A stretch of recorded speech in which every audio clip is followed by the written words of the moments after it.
Yeah. You're next to me. Okay, let me. Oh, hold on. Okay. I don't know. Oh, doing good. Trying to figure out. Hold on. I'm on the back.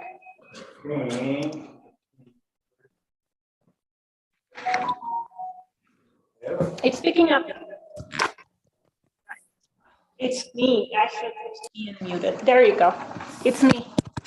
Yours has a mic built in somewhere to your computer then. Yeah, it does. So I was the one echoing. Got it. Well, then I feel a little better. So then, let me, hold on, I gotta switch back now. Please. Okay, we're good. I'm muted. Go ahead and test her out. Again? Okay. It's good.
Paula, can you hear me?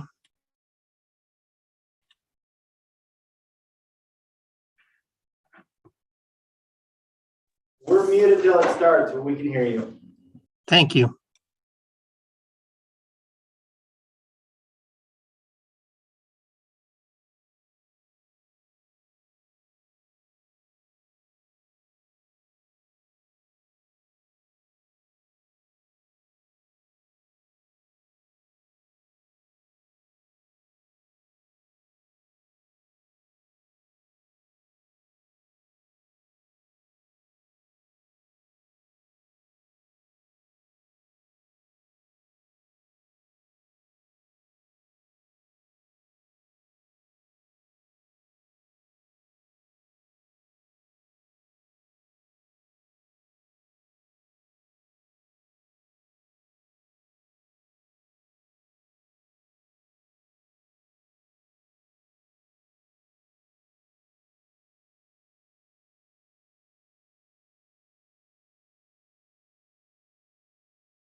Okay.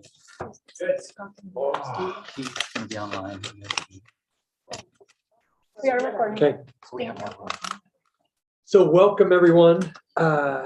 Today is Tuesday, April 5th, 2022. This is the Cottonwood Heights City Council work session. My name is Mayor Mike Wickers. I do want to acknowledge Council Member Bracken, who will be online with us today. Looks like he is already. And anyway, welcome to everybody who is here and listening online.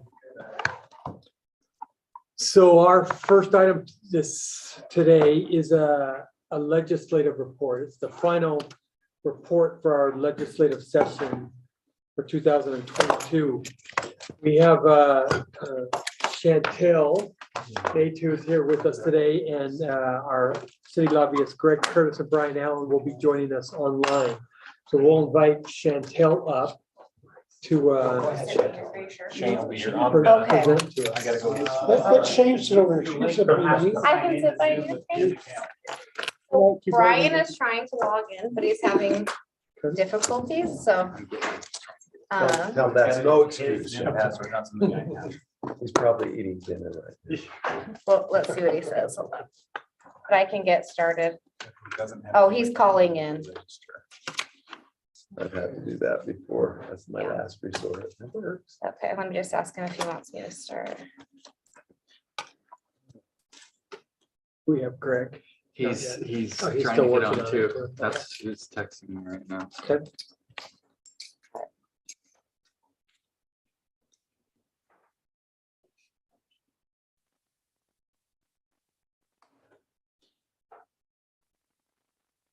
Okay, he said he's calling in. Is it working? I haven't seen his number. You haven't seen his number? Okay.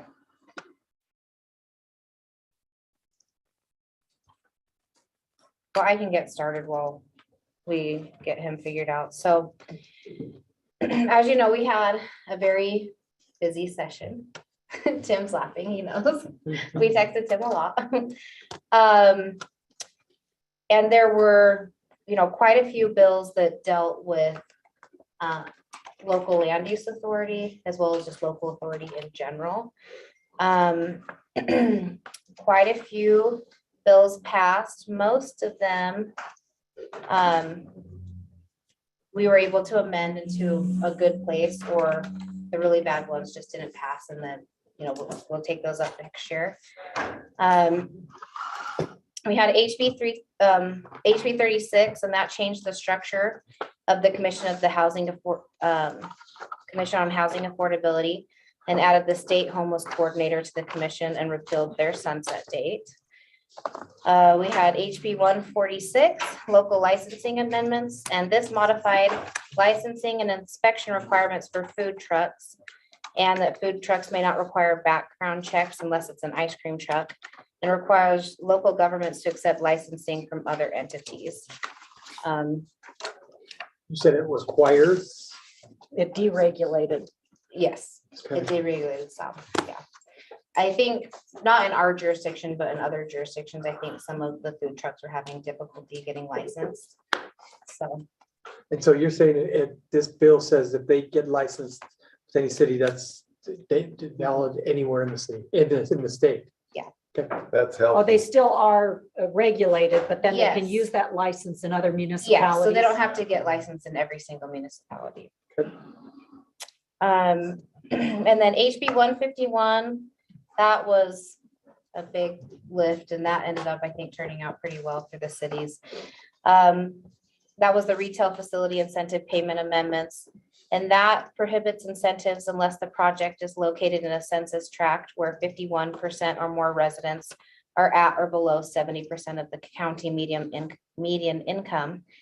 It can be a mixed-use development with one housing unit for each 1,250 square feet of retail space, and at least 10% of the units qualify as moderate income housing, and any retail facility is less than 20,000 square feet. Do we have areas like that in Cottonwood Heights that you just described with those kind of demographics and those kind of housing? So what Maybe that that's a applies Tim or to Mike is question. development. Yeah, So new if a development. developer wants to come in and do a property, they'll have to, if they want in. The incentive If they they have want to the do. incentive, they have Retail to. incentive, they have to. meet those What guidelines. what was the minimum, what was the affordability on the? So it had to be at or below 70% of the county median income. For a percentage of the property, not for Yes, not for the the entire, entire property. right. And I think it was at 15. 15% of the housing? 10% of the units have to. 10%. 10%. Yeah, 10. Okay, and moderate is considered 70% CPI? Yes, Okay, thank you. AMI, yeah. yeah. Oh, AMI, beg your Yep. pardon. Oh, he's on. I'm on. This is Brian. Sorry. Internet Welcome, issues. Brian. So, No, you're good. I just ended with HB 151, if you want to Oh. take over. well, no, keep going. You're doing fine. I can't hear I you. think he said you're doing fine. Oh, you want me to keep going? I heard. Yeah, I think it's probably going to be easier for them. Okay. Thank you. All right, so the next one that had to do with land use bills, we actually had two competing bills when it came to Waterwise landscaping. We had Ray Ward's bill, which ultimately did not pass. We had Ryan Wilcox's bill, which was HB 282. And basically, that bill ended up being pretty, like relatively simple, but local government cannot pass an ordinance prohibiting Waterwise landscaping. And given the drought and, you know, our That other was water House Bill issues. 282? Yes, yes. From where the other one started and where we ended, I think we were actually pretty happy. I think so. In the beginning, it was a requirement that you couldn't have so much turf and now this just says we can't prohibit somebody from doing xeriscape, basically. Exactly. Right. Yeah, it gives you a lot more flexibility than the original bill had. Yeah, and you know, one issue that was problematic with the other bill was that if you had a large community development, it wouldn't have allowed you to do much turf. And a lot of times those are like quasi parks. And so we wanted that flexibility so that, you know, if you had a large multi-unit development, that they would be able to have some outdoor space to recreate. So you still, when it comes to building mixed use or then going high and dense with an open green space Mhm. is still within our purvey as in Yes. this one. Yes. The next bill is HB 303, local land use amendments, and this changed the notice requirements for annexations and zoning changes. For zoning changes, it just requires some information about the change to be posted on the public notice website. Is there anything you wanted to add on that? No, it was something. Yeah, and this one started out really bad and Yes. ended up pretty simple in the end. Yeah. HB 357, eminent domain appraisal amendments. This requires plaintiffs to obtain an additional appraisal if more than 90 days has passed since an offer was made. Our amendment allows the defendant to waive the additional appraisal if desired. So this bill could have been very problematic, except we were able to successfully get in our amendment that, you know, allowed a little bit more flexibility in that process.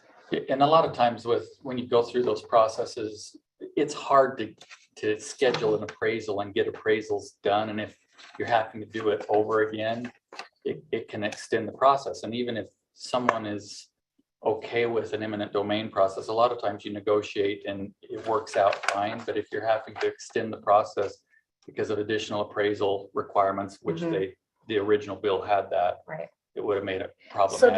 does this in essence protect the municipality or the homeowner? It can both, Both. yeah. So it does allow for additional appraisal, Yes. time for additional appraisals? Yes, And it that's does. what the bill was about? Yes. Okay. I mean, there are some instances where, you know, a homeowner would want to waive the appraisal because it would take extra time and then that just incurs more, you know, attorney's fees or whatever. And so this actually protects, you know, both sides. Why would a homeowner have attorney fees if their house is being taken by eminent domain? If they're in a Am I not following litigation. A lot of times they will hire attorneys that? To fight it? Well, to be involved in the and to process navigate the process. and to navigate the process. A lot of times they go back, it's part of the eminent domain process to work with the state ombudsman's office, which are attorneys. They can either use them or have other attorneys assist with that. So that's a situation. But most of the time, I think it's a mutual agreement rather than a Mhm. taking, right? I mean, that's. Most of the time, yeah. Most of the time. That's what I've seen in the past. It's Yeah. a mutual agreement. You need an attorney to represent your case, Yeah. basically. Usually, the ones I've seen have been good situations. Another big bill that greatly affects local governments was HB 440. It was the Homeless Services Amendments. And that created provisions for councils of governments to develop a plan for overflow facilities and allows for capacity changes to existing facilities under certain circumstances. Do you want me to elaborate on that, or do you want to? We've communicated a lot of Okay. information on this. Okay. In fact, even recently, the mayor was in a meeting with COM and the Okay. council of, or conference of mayors that will be making some decisions on that. The Conference of Mayors, just so you know, has till September 1st to come up with a plan. And so we are meeting in every month and we will come up with something. So that Perfect. flex option does not happen. Do you see any direct bearing on Cottonwood Heights related to homeless housing or? No. So currently we don't really have the facilities in our scope where we could do that, but that's something, and what they're looking for, what this bill says is that we have to come up with an overflow option. And we've already had some cities come forward, and it just isn't an every year thing. It'll rotate every year for 4 years. That makes sense. So, but I, to be honest with you, I don't see us participating in that. So. From a logistical standpoint, it wouldn't make any sense, for sure. I mean, Correct. it had all kinds of transportation and other issues that it Correct. wouldn't make any sense. Correct. The next big bill was HB 462. It was the Utah Housing Affordability Amendments. This was quite a comprehensive bill that required municipalities to adopt moderate income housing provisions into their general plan.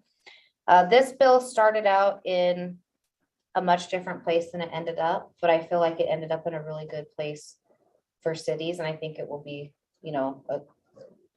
a good thing for not just cities, but the citizens as well. What made it good? They just. Well, kudos to the league. The league really For sure. pushed hard on this bill and got a lot of the mandated stuff out and got it down to a simpler place. And the original bill was pretty draconian. In our opinion, it would have really made it difficult for cities to make any kind of decisions on some of their general plan issues. And this allows for a little bit more flexibility. It's not a perfect bill by any means, and it's still a mandate, but it's not quite the mandate it was when it got started. And Cameron and the group at the league did a heroic effort on this because it was a leadership bill. It was very, very hard fought, but ultimately they were able to convince leadership that they needed to let the cities have some flexibility and do the things that made sense for their communities, and so they got some of that flexibility back. But it was a huge lift.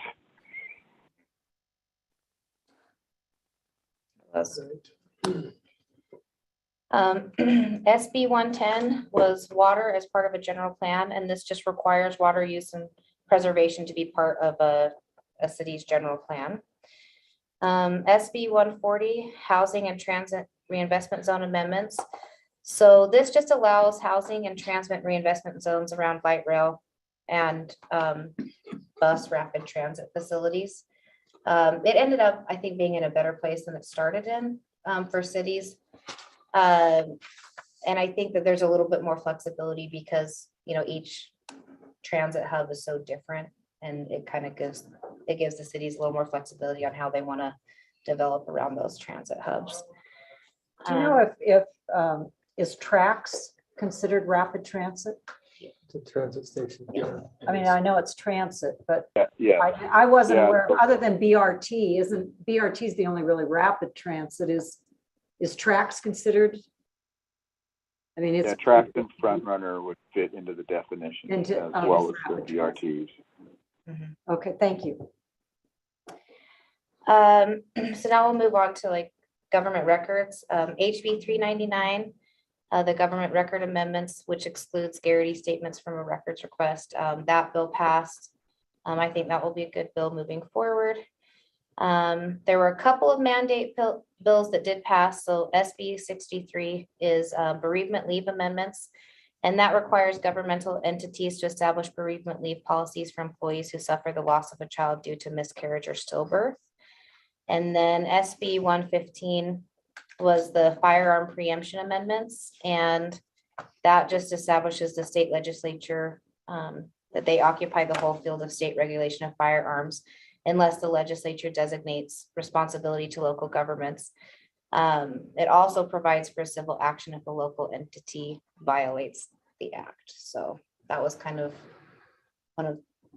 And one thing to mention on that is before there's any civil liability, the complaining person would have to give the city an opportunity to cure whatever supposed deficiency there is in the law, in their ordinance. And so it does at least give the cities an opportunity to avoid litigation by curing whatever it is that the person was complaining about. But then again, and I don't know how big of a problem this will be going forward, or it will be a problem going forward. You can still in a city, outlaw the discharging of a firearm. That's still allowed under the state law. And there are, if you have a homeless shelter, you can ban guns in the homeless shelter. There's some other little provisions like that in there, but other than that, it pretty much leaves to the legislature the regulation of firearms. So you couldn't, like what triggered this was Salt Lake County had a gun show at their convention center downtown in South Palace, and the county imposed a background check on anyone purchasing a gun at the show, which is currently a gap in the federal law for background checks.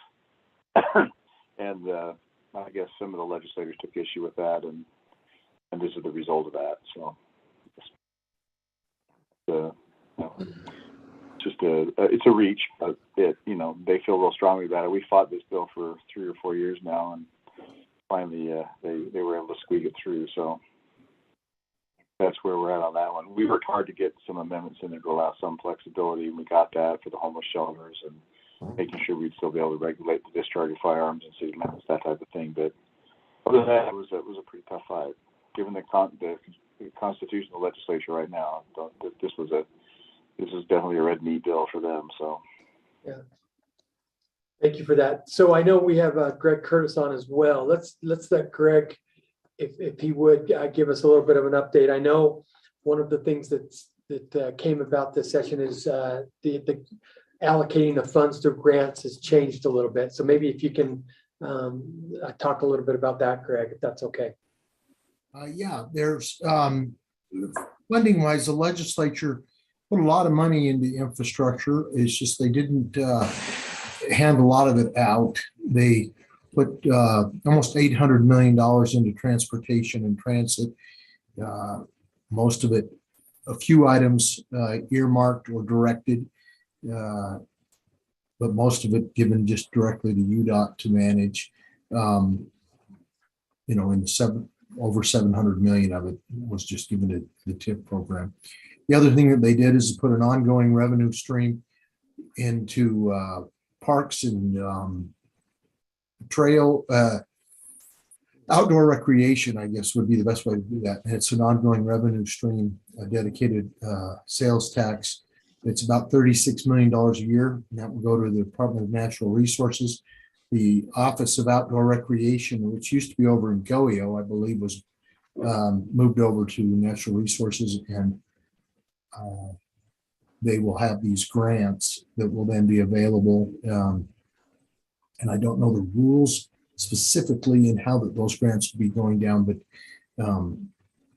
but it's for outdoor recreation, That's a broad category. Some of it will be state parks and marinas. Some of it, there were direct appropriations to some of those, but some of them will also be trails, paved trails, unpaved trails, etc. But it shows a pretty good commitment from the legislature to put an ongoing revenue stream there rather than kind of a hit and miss type approach towards that. May I ask that when I've studied what the WFRC has earmarked coming up for monies, transportation monies related to active transportation, those trails are predominantly up in the Bear Lake area. There's some down in Utah County. I don't know of any earmarked significantly for Salt Lake County other than the Bonneville Shoreline Trail. Was there any level of detail? Do you have any sense? I feel like certainly Cottonwood Heights and Salt Lake County are getting the short end of the stick there. Do you have any observations on that? Oh, yeah. Trying to be politically correct here. Salt Lake County routinely gets the short end of the stick when it comes to funding. And that's about as polite and as nice as I can put it, I guess. So your perception isn't necessarily wrong in regards to that. But some of those things that were earmarked, for example, up around Bear Lake and the marina, those were some projects that were identified by the legislative leadership, and they earmarked that towards. If Wasatch Front Regional Council is recommending funding towards them, Wasatch Front is primarily, well, it's the counties involved would be Salt Lake, Davis, Weber, Tooele, and Summit, I believe. And so they wouldn't be doing prioritization, I don't believe, I on. think they're 100-mile swath along the Wasatch Front. Yeah, but they're not Utah County, for example. Utah County would be mountain I know, land. but we're talking Bear Lake. I don't know if that's 100 with, all I know is I was just shocked. I went through and was highlighting and I was frankly rather dismayed how little of the monies were earmarked for Salt Lake County versus, you know, again, the Bear Lake area and some other areas not within Salt Lake County. I know. From the legislative perspective, you'd be absolutely correct in regards to that. There, the sentiment was challenging this year. A lot of money, but the two largest recipients of federal ARPA money and federal monies were Salt Lake City and Salt Lake County, and between those two entities, it was probably close to $350 million. And so there was a sentiment somewhat of, in the sense of saying, you're up here asking for money. What are you doing with your $350 million? And so it was a challenging year in regards to some of that. Okay. Greg, do we have any allocations on what we will see, or is that not earmarked as, you know, specific projects that would, I mean, it's all about us, really. Yeah, no, the only, so I attended the Transportation Commission meeting, and there are what you would call last mile projects that the Transportation Commission prioritizes, and there are several of those in the Salt Lake County, Wasatch Front area. You know, that there's not any specifically to Cottonwood Heights, but they have, for example, these are last mile. So you have the West Temple Walk and Bike in Salt Lake City. You have the Kearns and Bonanza last mile connector in Park City. You have a trail in West Jordan River pedestrian bridge.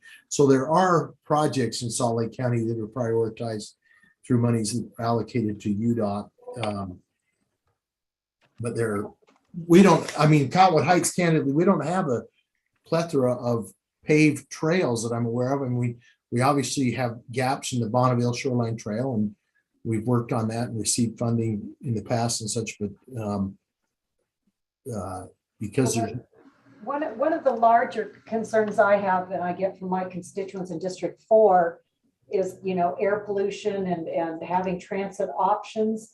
And from what I can tell, and the earmarked monies transportation wise are 90% toward adding more lanes onto more arterials and highways within Salt Lake County. And this is going to contribute to even worse air pollution on various days. So that's an area that, I'm hopeful we can get as loud a voice as we can toward getting more alternatives to adding more vehicular lanes onto our arterials within Salt Lake County, because it affects Cottonwood Heights as well. And we look out over a pool of smog on days of the year, and we're as well breathing it. So, anyway. well, in somewhat defense of the legislature, the transit aspect has historically always been a local funding option through the local sales tax options. And just within the past 3 or 4 years, the legislature has created the TTIF program, which is a dedicated sales tax towards transit. And the legislature has appropriated directly from the state budget hundreds of millions of dollars towards double tracking commuter rail and other rail, light rail systems and stops, electrifying part of, or studying the electrification of commuter rail. So the legislature has started putting a lot of state money towards that. But it's a, while would like to think that just the Salt Lake County is by far the largest county, still almost double any other size county. Utah County is growing faster, but in regards to that, the legislative members who are outside of Salt Lake County or outside of the Wasatch Front for sure do not look at our transit problem as a statewide issue. Okay, whether that's right or wrong, trying to convince legislators from other parts of the state to put state money towards what they believe is a local transit issue is always a challenge. But legislative leadership has started putting that money towards that. There are things that work for us and against us. I mean, the legislature a half dozen years ago or so gave a 5th quarter option for the counties to impose a 0.2 in sales tax, which in Salt Lake County alone would be 0.2 would be over $60 million a year. They gave them that option to impose that, and it hasn't been imposed. And I'm not, castigating or criticizing anybody, but it's very difficult, to approach and say, we need more money, but we really want you to come up with the money. We don't want to make that tough call. Okay. And that would fall primarily on county council, county members to say, well, there are ways and issues, things that can be addressed, but those are some of the double tracking of front runner is going to benefit people that travel regionally, which would be predominantly white collar people that are traveling long distances, between the 3 counties. I was also surprised to see that significant monies are being earmarked to extend the front runner line down to, I believe it was Santa Clara, like a little town of, small population. I certainly want them to be able to access regional transportation, but the allocation of monies toward extending front runner down into these tiny towns south of Provo, when Salt Lake County residents don't even have east-west connections to get to front runner. You talk to anybody that lives in Sandy and even in Cottonwood Heights, we can't get east-west back and forth to the transit. And yet this regional emphasis on places north and south of the three major counties seems to be a real emphasis. I just want to learn from you, Brian, if you don't mind sharing any other, observations you would have in this regard. Well, let me say that I know there was $5 million allocated. Oh, no, that's fine. I know there was $5 million allocated towards an environmental study to extend commuter rail to Payson. Okay, not aware if they're, going all the way to Santaquin, but that is $5 million that was put towards that environmental to look at that. The east-west, I mean, I can't disagree with you and say that the construction of the tracks line down the center of the valley was probably the best place to put it to start with. But the rerouting of the bus routes by UTA and stuff, there's no shortage of discussion and debate in regards to the loss of express bus routes and other things in trying to get people to use fixed rail and access to and from that fixed rail. One of the frustrations the legislature has, and they actually tried to bring, well, they didn't try, they brought part of the double tracking as well as the transit associated with the point or the development of the point or the old prison site underneath the direction of UDOT and kind of kicked UTA out somewhat over UTA's objections, but I think they saw the writing on the wall, but they kicked him out because the cost per mile are, are going up exponentially. I mean, we're into the tunes of, we used to hear $50 million a mile for light rail, and we would wish it would be that inexpensive now, if that would be the correct way to say that. But so Greg, sorry, we need to probably wrap up and move on, but I wanted to tell you, this is a fascinating discussion, and I hope that we'll, all of us, stay engaged, and specifically even with Ellen and yourself. Let's, I know part of what we need to do is be engaged to know where we need to apply for funds. And if we can make some projects happen within our city that you could direct us with, I think we'd be really appreciative. So I want to extend my thank you. This was a busy, kind of crazy legislative session.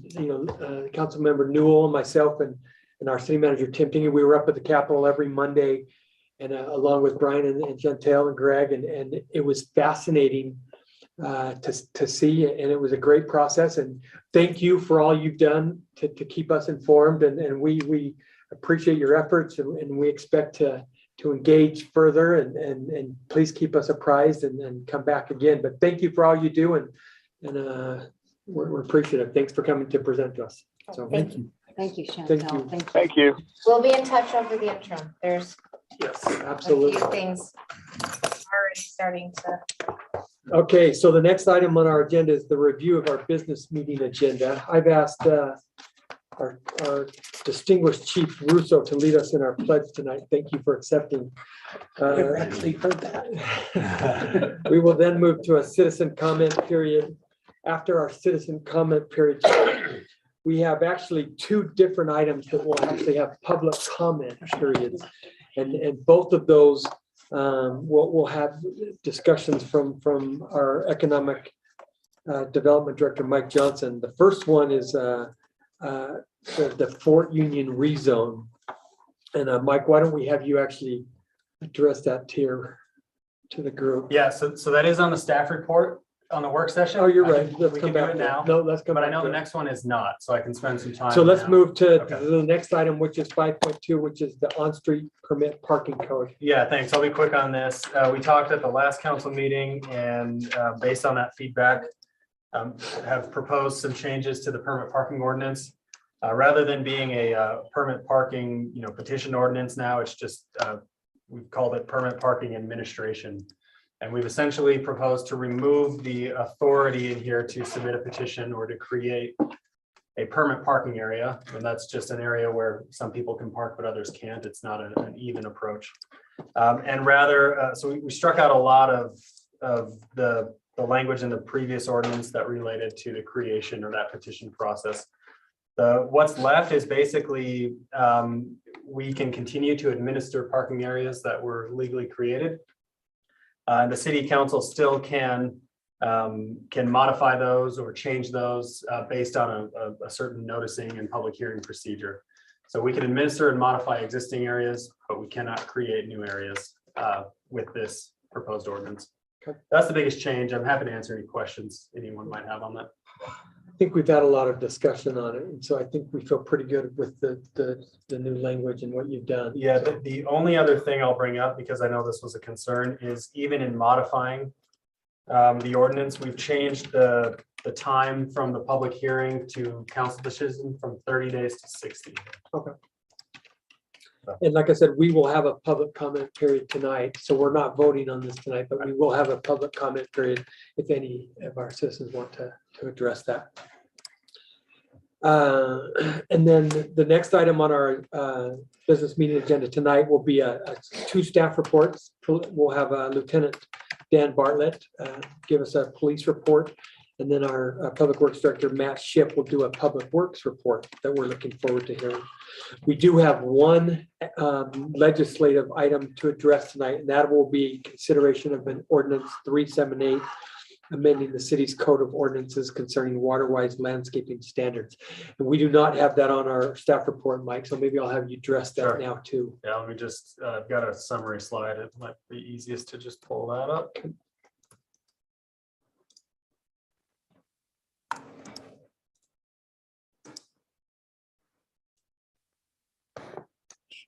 Okay, so this was an ordinance that has been reviewed by the Planning Commission, actually back in January. They unanimously recommended approval of it, so we took a public hearing. It's an amendment to a current ordinance. This is a new ordinance, actually, yeah. And what this, if you remember, we had a staff member, Samantha DeSteelhorst, come to council a few meetings ago. This is basically an ordinance that will allow residents of Cottonwood Heights to remain eligible for landscape conversion subsidy monies that come from state level water districts, so the Central Utah Water Conservancy District. They have opened up funding to city residents actually just last year for the first time, but to remain eligible, participating cities have to adopt their own ordinances. And basically what it does, it's applicable to new construction, so future residential and commercial construction.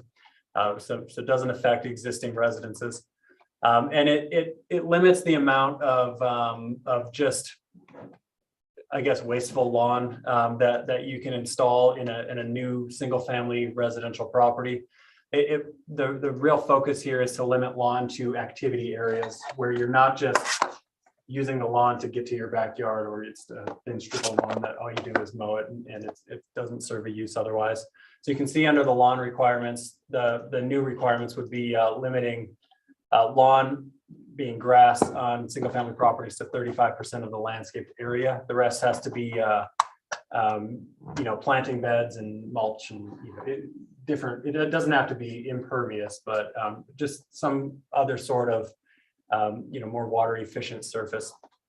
And then same restriction applies to multifamily and commercial developments. However, there is an exception. I know this was brought up when the legislation review was going on. If a multifamily development has an activity area like a park or a play field, that's exempt from the requirement. We're really targeting those landscaping areas that aren't really used for anything other than getting from one end to the other, or that's where we see the water waste. So that's a summary of it. This is the helpful diagram from the Local Scapes program that just shows what this is intending to do, and this is kind of an illustration of how much water is utilized with a yard that's all grass as opposed to one that's thoughtfully designed and planted. Let me just reemphasize, just to make sure that people understand, we are not dictating what residents can do for a private property owner to do to their land. But if they want to qualify for money from our conservancy district, these are what they have to follow. Well, this will be a regulation for new development projects. Okay. For current residents today, they don't have to do any of this ever, and that's fine. But as new if we get a new building permit or a new subdivision or a new commercial development, this is part of the ordinance, and we will look at a, you know, a landscape plan of that property when we're reviewing that new development. But by adopting this ordinance, it allows residents today to be eligible for subsidy programs if they want to do the, you know, the flip the strip programs or re-landscape their yard. Council questions, comments? No, did a good discussion last time. You brought this to the table. Okay, great. Well, thank you, Mike. Thanks. And then our last item on our business meeting agenda will be approval of a consent calendar. So let's move on and go to our staff reports, and we will begin with 4A, which is our Arts Council proposed sculpture. And so we will invite our culture manager, Ann Etchell, up to present this to us.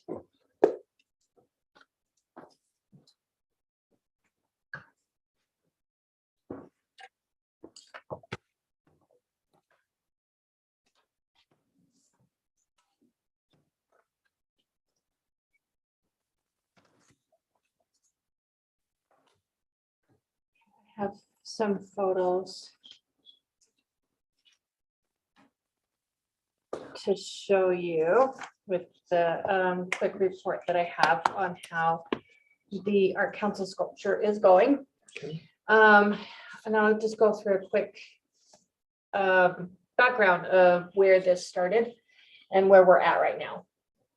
So in November of 2020, the Art Council, well, prior to that, the Art Council decided that they would love to have a sculpture, a piece of art in outside here in the grounds here. Plaza. And so they did an RFP in November of 2020 to come up with a find an artist, which they did, and commissioned him to do a sculpture of a tree.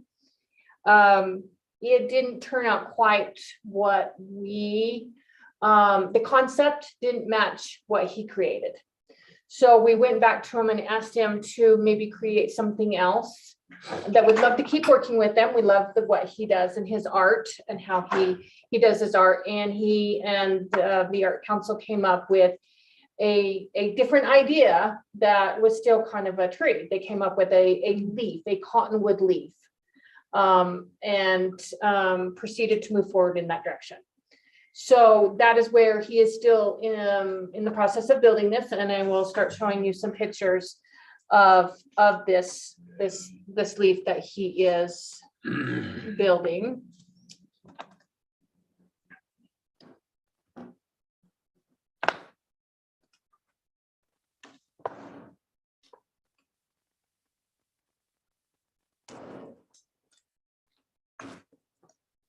Okay, so he got his idea from this cottonwood leaf of how he wanted to begin. The leaf is 6 feet by 5 feet, and then the stem will be about 3 feet. But although I really think he's gotten a little more on that stem, and I'll show you the picture here. Now this is made of metal, recyclable metal. Councilman Peterson kind of just can describe that too. And then inside it, this artist does recyclable material. He inside this will have tools, old tools that, but it will come out very smooth inside the leaf itself. He's still working on those parts. The leaf will be on top of a rock, a boulder that is approximately, well, he's thinking 5 by 6. So we're talking really tall, really big. We're gonna probably go next week to go look at a place that has some and get some ideas. We also want the boulder to be the same coloring of the building here of City Hall, the browns and things like that. So it will blend nicely. But the leaf will, once the boulder is set, the leaf will be drilled into it with some rods and then set on it and kind of have that flow. The area that we want to put it is just right out here, right behind you here, in that little green area, grass. The only thing the city has to do in this area is prep the area. We'll have Public Works go in, make sure we're not move sprinkling systems and things like that. And then the company that that we found for to purchase a boulder, if we end up going to that, we'll actually bring the boulder in. He'll replace the boulder. Then he'll come in and the artist will put the leaf down into it. If we wanted to put a plaque on it or put lighting, that would be up to the Arts Council's additional funding. And can I ask a question? Yeah. In that space, it's not going to fill up the whole space. Are we looking at towards the east, towards the west of that space, or kind of in the middle? That's a pretty big boulder, so. We haven't decided because we don't have the boulder yet. So it'll be a discussion I'll have with Tim once we have the boulder and go back out and look again, exactly the best place for it. If we really want it to be seen, it might need to go to the eastern end, right? Go out further. Yeah. Yeah. And the other one is to be able people to see out of the council room as well. So I would agree that the easterly would probably be better. Yeah. And I also want to look and see where the sprinklers are and kind of put that into that, the whole thing. So no, there hasn't been, that's just the idea of where we were putting it. Which could always change too. And then we probably want to drip that anyway. We're talking about conserving it. We could probably drip around it because a lot of times if you get a lot of water on these things, they will not patina in not a good way.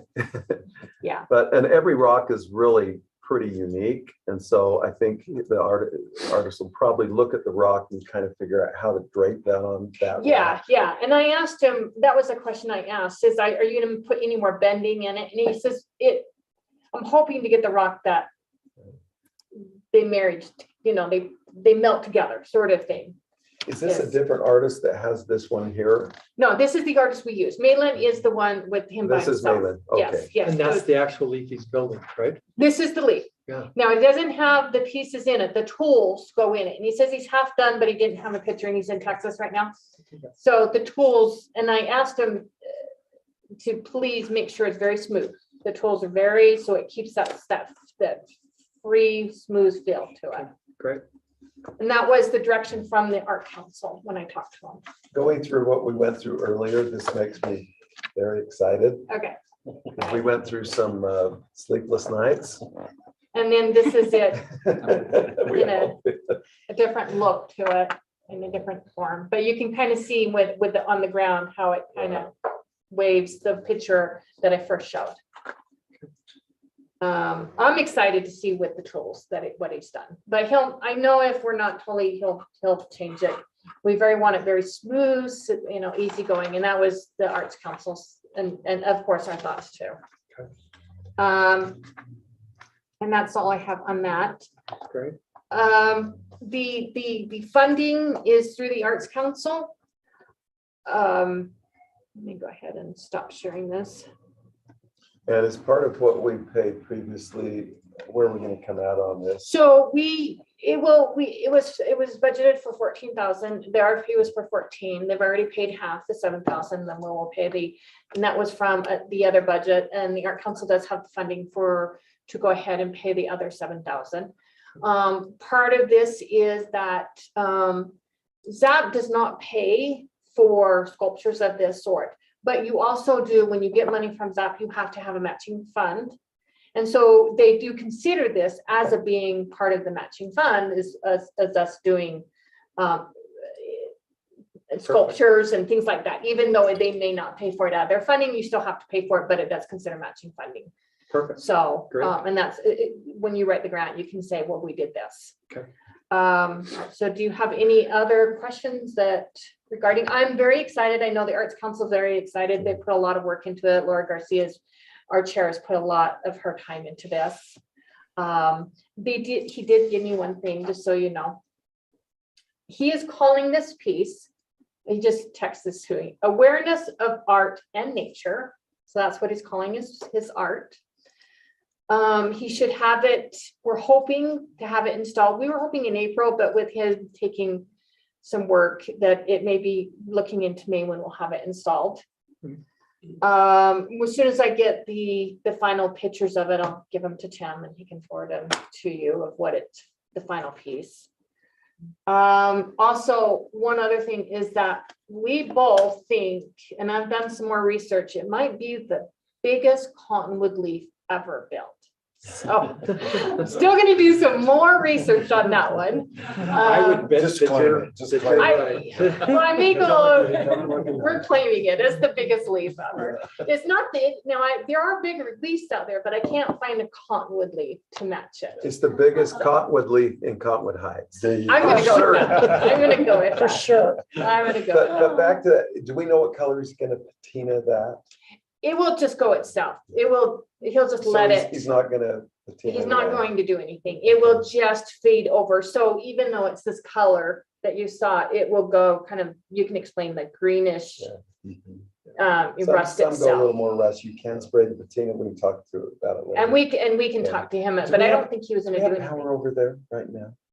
Do we have power? Yeah, in that spot, do we have some power there? No. I doubt. Even if it's low voltage for sprinklers? Well, I don't think there's power, but there's power really close with these right next to all the trees. It'd be So- great if they could creatively light that. It would be great. Yeah, once it's in the direction and how, but Perfect. I mean, we'll look it over once he's got it and make sure it looks good from the street and walking around it. Great. What do we need? Well, Ann, thank you for your Very efforts. good. Will you pass Thank along you. our thanks to the Arts Council as well as Councilmember Newell? We appreciate what you're doing and, you know, I think this is absolutely great for our community. So Okay, thank all you. right. All right, thanks. Okay. Thank you, Andy. Our next item on staff reports is I'm actually going to turn the time over to Tim, our city manager, Tim Tingy, and he'll let him introduce, give a background and introduce what we're talking about. So. Okay, we have the two representatives from White2 Analytics, Emily Shield and Kyrene Gibbs. We appreciate them being here. They're here to talk a little bit more about the survey. We discussed the survey a couple months ago. They developed a survey instrument and we distributed that to all of you. And then there was some input. We've included in the packet the input specifically from Council Member Bracken and Council Member Burrell.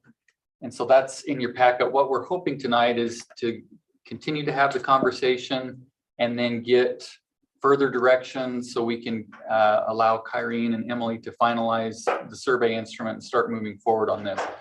Keep in mind that the survey is really focused on a number of things, and these surveys are really important, as we've talked about before, because there's a random selection of participants.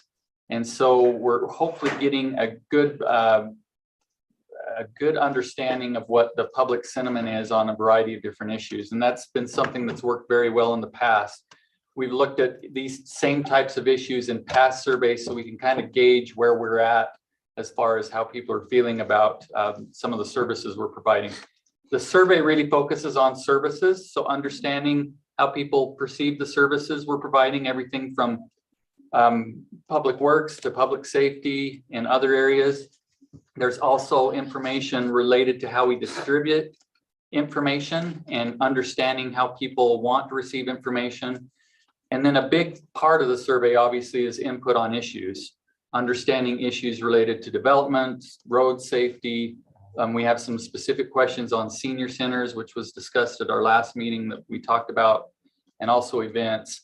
So really that focus of perceptions on services, dissemination of information, and then input on issues is kind of the core aspects of this survey. So that being said, I'll turn it to Kyrene and Emily if they have additional information. Then I think we want to get input from the council on how to move forward. Yeah, I think so. And I appreciate Councilman Bracken and Councilmember Burrell sending along some of your feedback for us. I think that's helpful as we're working to refine some of the goals and objectives that we have in the survey, especially when we're trying to tackle some fairly broad goals like this, where we're looking at evaluations of city services over time and evaluations or perceptions of issues in the city, how residents would like to communicate with or hear from the city. All of these things, I think, can very quickly, especially as soon as we start talking about specific issues or considerations, all of these questions add up very quickly. So we need to be fairly constrained in how we're thinking about residents' time and asking for their priorities and asking the types of questions that will give us the most valuable information. At the same time, so constraint is one thing that I want to make sure we emphasize. So Councilmember Bracken, specifically, thank you for recommending some questions that you feel we can trim. I think that's very helpful.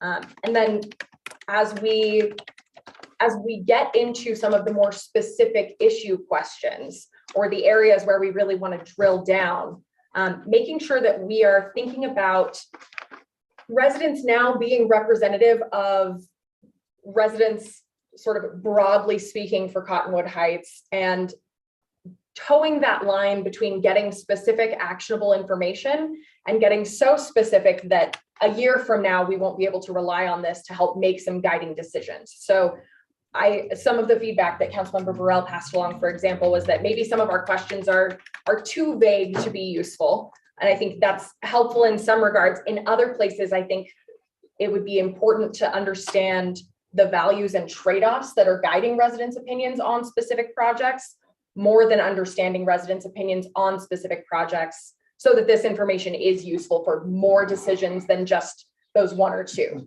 So Well, that's the tension. Before we go much further, thank you.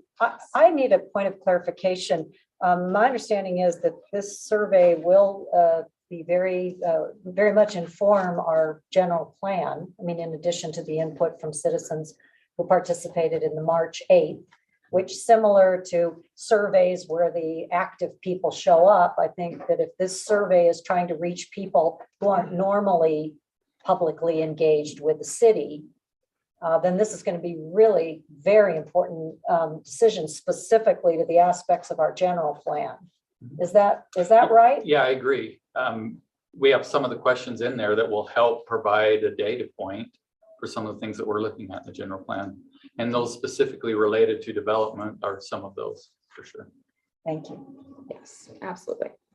So in regards to maybe some specific issue areas that, especially informing that general plan, that we might be missing or that you would like to see touched on more, I am very open to additional feedback based on, if there are gaps in the survey instrument as it stands now, or if there are areas where you think we might be emphasizing too much specific issues. We are certainly, flexible at this point and can make those decisions now. It is important to note that anything we want to add, we do need to be conscious of the amount of time and burden we're placing on respondents. So may we also get a point of clarification? What kind of timeline are we working on related? You mentioned a finality. How many more discussions will we have? Could you give us a bit of a timeline? Well, I think a lot of it's up to the council. I'm hoping that we can have pretty specific direction tonight on finalizing the survey instrument. We can send it out one more time after tonight's discussion, have you take one last look, and then probably not come back to a council meeting here. Hopefully we can have it finalized after we send it out and get your input, and then we start into the process of administering the survey. So in the month of May, or? I'm anticipating if we can get consensus on the survey instrument, we'll probably even the month of April start getting it out, correct?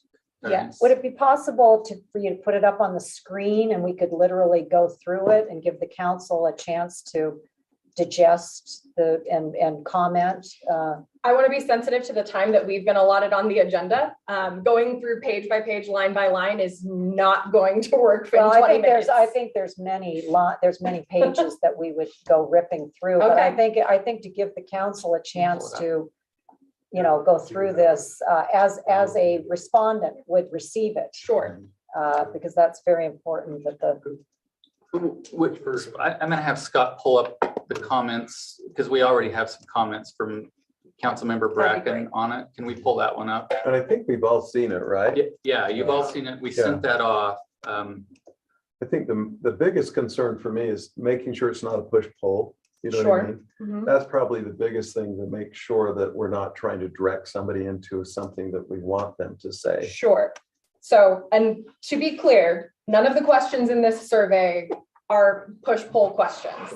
Right. We are members of the American Association for Public Opinion Research. Push polls are unethical, frankly, and we would be disbarred from that association if we were conducting push polls under the guise of conducting actual survey research. So any of the question framing that we're presenting when we're trying to give residents context for issues, there are things where, we might try to present both sides of an issue and ask which one they fall towards. We're going to be altering the framing for some questions where sometimes we're framing things in a more positive way. Sometimes things are framed in a less positive way, and we're asking residents whether they agree or disagree, things like that. We're going to be doing our best to frame things in a way that isn't leading or priming respondents to give specific answers. We have no dog in this fight. That's why we're here, right? To make sure that we are an independent third-party researcher that's conducting this work. So perhaps if you could start scrolling through, and perhaps if anyone on the council wants to stop, then we could stop and discuss. So I think you can scroll ahead here. And maybe go ahead. I can narrate it as we go through this. I was gonna say, I like the brevity of the survey, and also it's really important in that design, and you mentioned that it's staying general, because sometimes these surveys can get so specific that you kind of get tunnel vision on specific topics. And I don't think that's the kind of information we want to receive. You're not going to get great representation on who answers it. Exactly. I mean, Exactly. so I mean, to the appreciate point, if we were to scroll up now, all things considered, how high would you rate your overall quality of life in Cottonwood Heights? I mean, I don't really see what value that brings. If somebody says they think it's awful, we have no idea what makes it awful. Well, So that to me, Yeah, that's I know you're the professional, so please explain to me what the Yes. value of that That is. question might come Yeah. down later, right? So our job as statisticians is to find other answers in the survey that determine that quality of life rating, that are statistically significantly correlated or predictive of that quality of life rating. So our service evaluations play into residents' perception of quality of life. Our values as a city and our direction for development, whether there are the right types of businesses or mix of businesses and housing, things like that, all of those tend to be largely predictive of that number. And seeing that number move as we look at other subsections of residents, whether that's geographic or demographic or behavioral and attitudinal cross sections, all of those things tend to be really informative. And this is something that we've tracked over time. So we do need some of these very general questions that help us just assess the city and sort of benchmark you compared to your nearest neighbors as well. Okay, so again, for the sake of time, perhaps we could. Yeah. Yeah, somebody just has to stop me because I don't know where. Wait, stop for a moment. But I mean, but to that end, that's why I struck some of these, is because I thought they were somewhat duplicative, and and we'll do another survey and we can maybe go back to some of the others. I just didn't see the need to have all of them on every survey to start, because we would like to get down to some more specific items. Frankly, Councilman Bracken, I completely agree with all of the questions you've eliminated, so I don't have any problem with that. Okay, so then if we scroll further. How will you make up for that lack of that duplicity when you're making the final analysis of this data? That's a difficult thing, because I know about stats, and you have to have some of that duplicity within this survey. Yeah, just being to able gather information. to confirm some of that internal validity is helpful. So we will still have the individual service level ratings. There are some of these questions that even after we've removed some of the ones that Councilman Bracken has suggested that we cut, I think we still have a fairly good read on whether a respondent is being consistent through the data and how we can have a lens towards all that. So I would like to hear from the council members. On this particular, in your opinion, what is the most important issue facing Cottonwood Heights in the next 3 to 5 years? Councilman Bracken, can you tell us why you chose to strike that? I rather think that's a salient, good question. Well, I would say it's either top issue 1 or top issue 2. You keep one or the other. If you'd rather have the 3 to 5 years, I don't have an issue with that. I just pick what Little might be on their minds now. So are you saying you think it's redundant with what the important issue is of today? I think it gets a lot of a similar type of data, and if we're looking to make it a little more brief, so there might be a little more time to do some other questions. Yeah, they overlap. Potential overlap is quite good, but I just chose today. That's what a lot of people are dealing with, but I wouldn't have a problem going to the 3 to 5 years. Well, because I think what's happening today, we're on the verge of some things that are striking, but I think that in my district, there's a lot of people that have a great concern of what's coming down the pike in the next 3 to 5 years related to drought and the associated dangers that come with that, and the growth and the ability to have walkability, in another 3 to 5 years, we may have a gondola that'll bring, 1,500 new cars through our neighborhood throughout the winter. Anyways, I think that keeping that question is important. What do you think? I would agree, because we've got issues on housing, we've got the inflation, we've got taxes, we've got all these things that can shift in 3 to 5 years. And anybody in business knows that these strategic plans are built around 3 to 5 year periods. And there's a lot of changes that can take place during that time. So for me, that's an important additional question too today. And some are Cottonwood Heights and some are the United States, the world, everything. So I think we kind of need to focus a little bit on Cottonwood Heights. But do you have a problem with the keeping the question about 3 to 5 years? There's a redundancy down the way. You know Okay. what I mean? No, I understand. Yeah. Is that, Scott? Is that what you were trying to avoid? Yeah, I just see a lot of similar responses coming from the two questions, but the time frame, I don't think it's going to hugely impact what people are going to say. There are people certainly like Ellen, who those are issues today, and they're going to continue to be issues, and they would probably answer either one of them with those issues, and we want to see those issues. So I don't have a problem with OE top issue 2 being the question rather than just top issue 1. I would just pick one or the other. Sure. Well, I think that's the distinction we're trying to identify. I guess what I'm trying to understand from the council is I believe that both of those questions are valid, both OE top issue and top issue 2.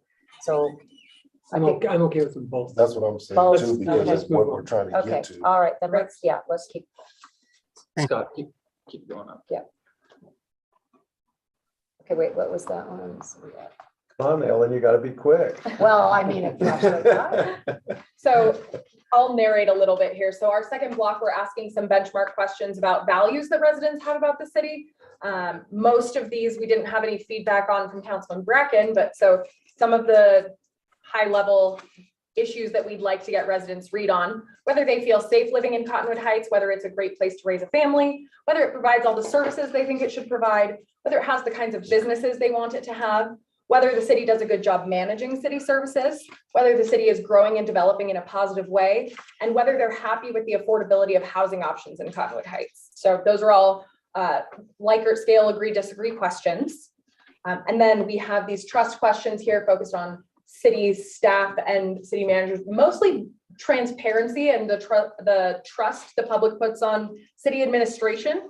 We do have a question specifically about job approval ratings for the elected officials in the city above. And so this is a little bit of the other side of the administration, just evaluations there.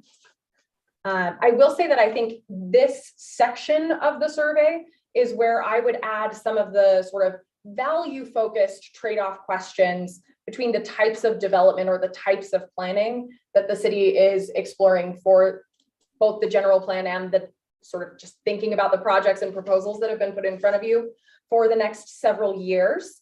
If there are, again, sort of broader value-focused questions. So some of the feedback that you shared was, do residents prioritize making sure that we have clean air and safe walkable streets and things like that? Or are they more interested in having more commercial development, more amenities, et cetera? Those types of trade-offs, I think we have to think carefully about. We have to think about the framing and make sure that we're not creating a false choice for residents. But I think understanding the ranking or prioritization of those types of things is the type of question that would fit in well in this section of the survey. Could anybody right now be overall happy with the affordability of housing? I mean, that to me, it's almost like, really? People who own and have appreciated the no longer very affordable housing. Yeah, I mean, I know that there was some concern expressed, questions on growth. And I mean, this would be a great place to do that. The question I always have with growth is what to balance it against. A lot of times cities are looking for more commercial or other higher density type things to alleviate the pressure on property taxes on the other single family residences and things like that. But asking that question in that manner gets to be you have to be pretty careful that you're making a realistic comparison at the same time without pushing one answer to the other, but you need to make it realistic. If you ask, would you like lower taxes? Everyone's going to say yes.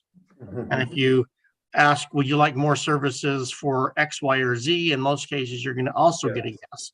But you kind of have to compare and contrast it with either the cost or the outcomes. And I mean, if we can get a specific, nice question on growth, that would be really great, but it needs to be, I think,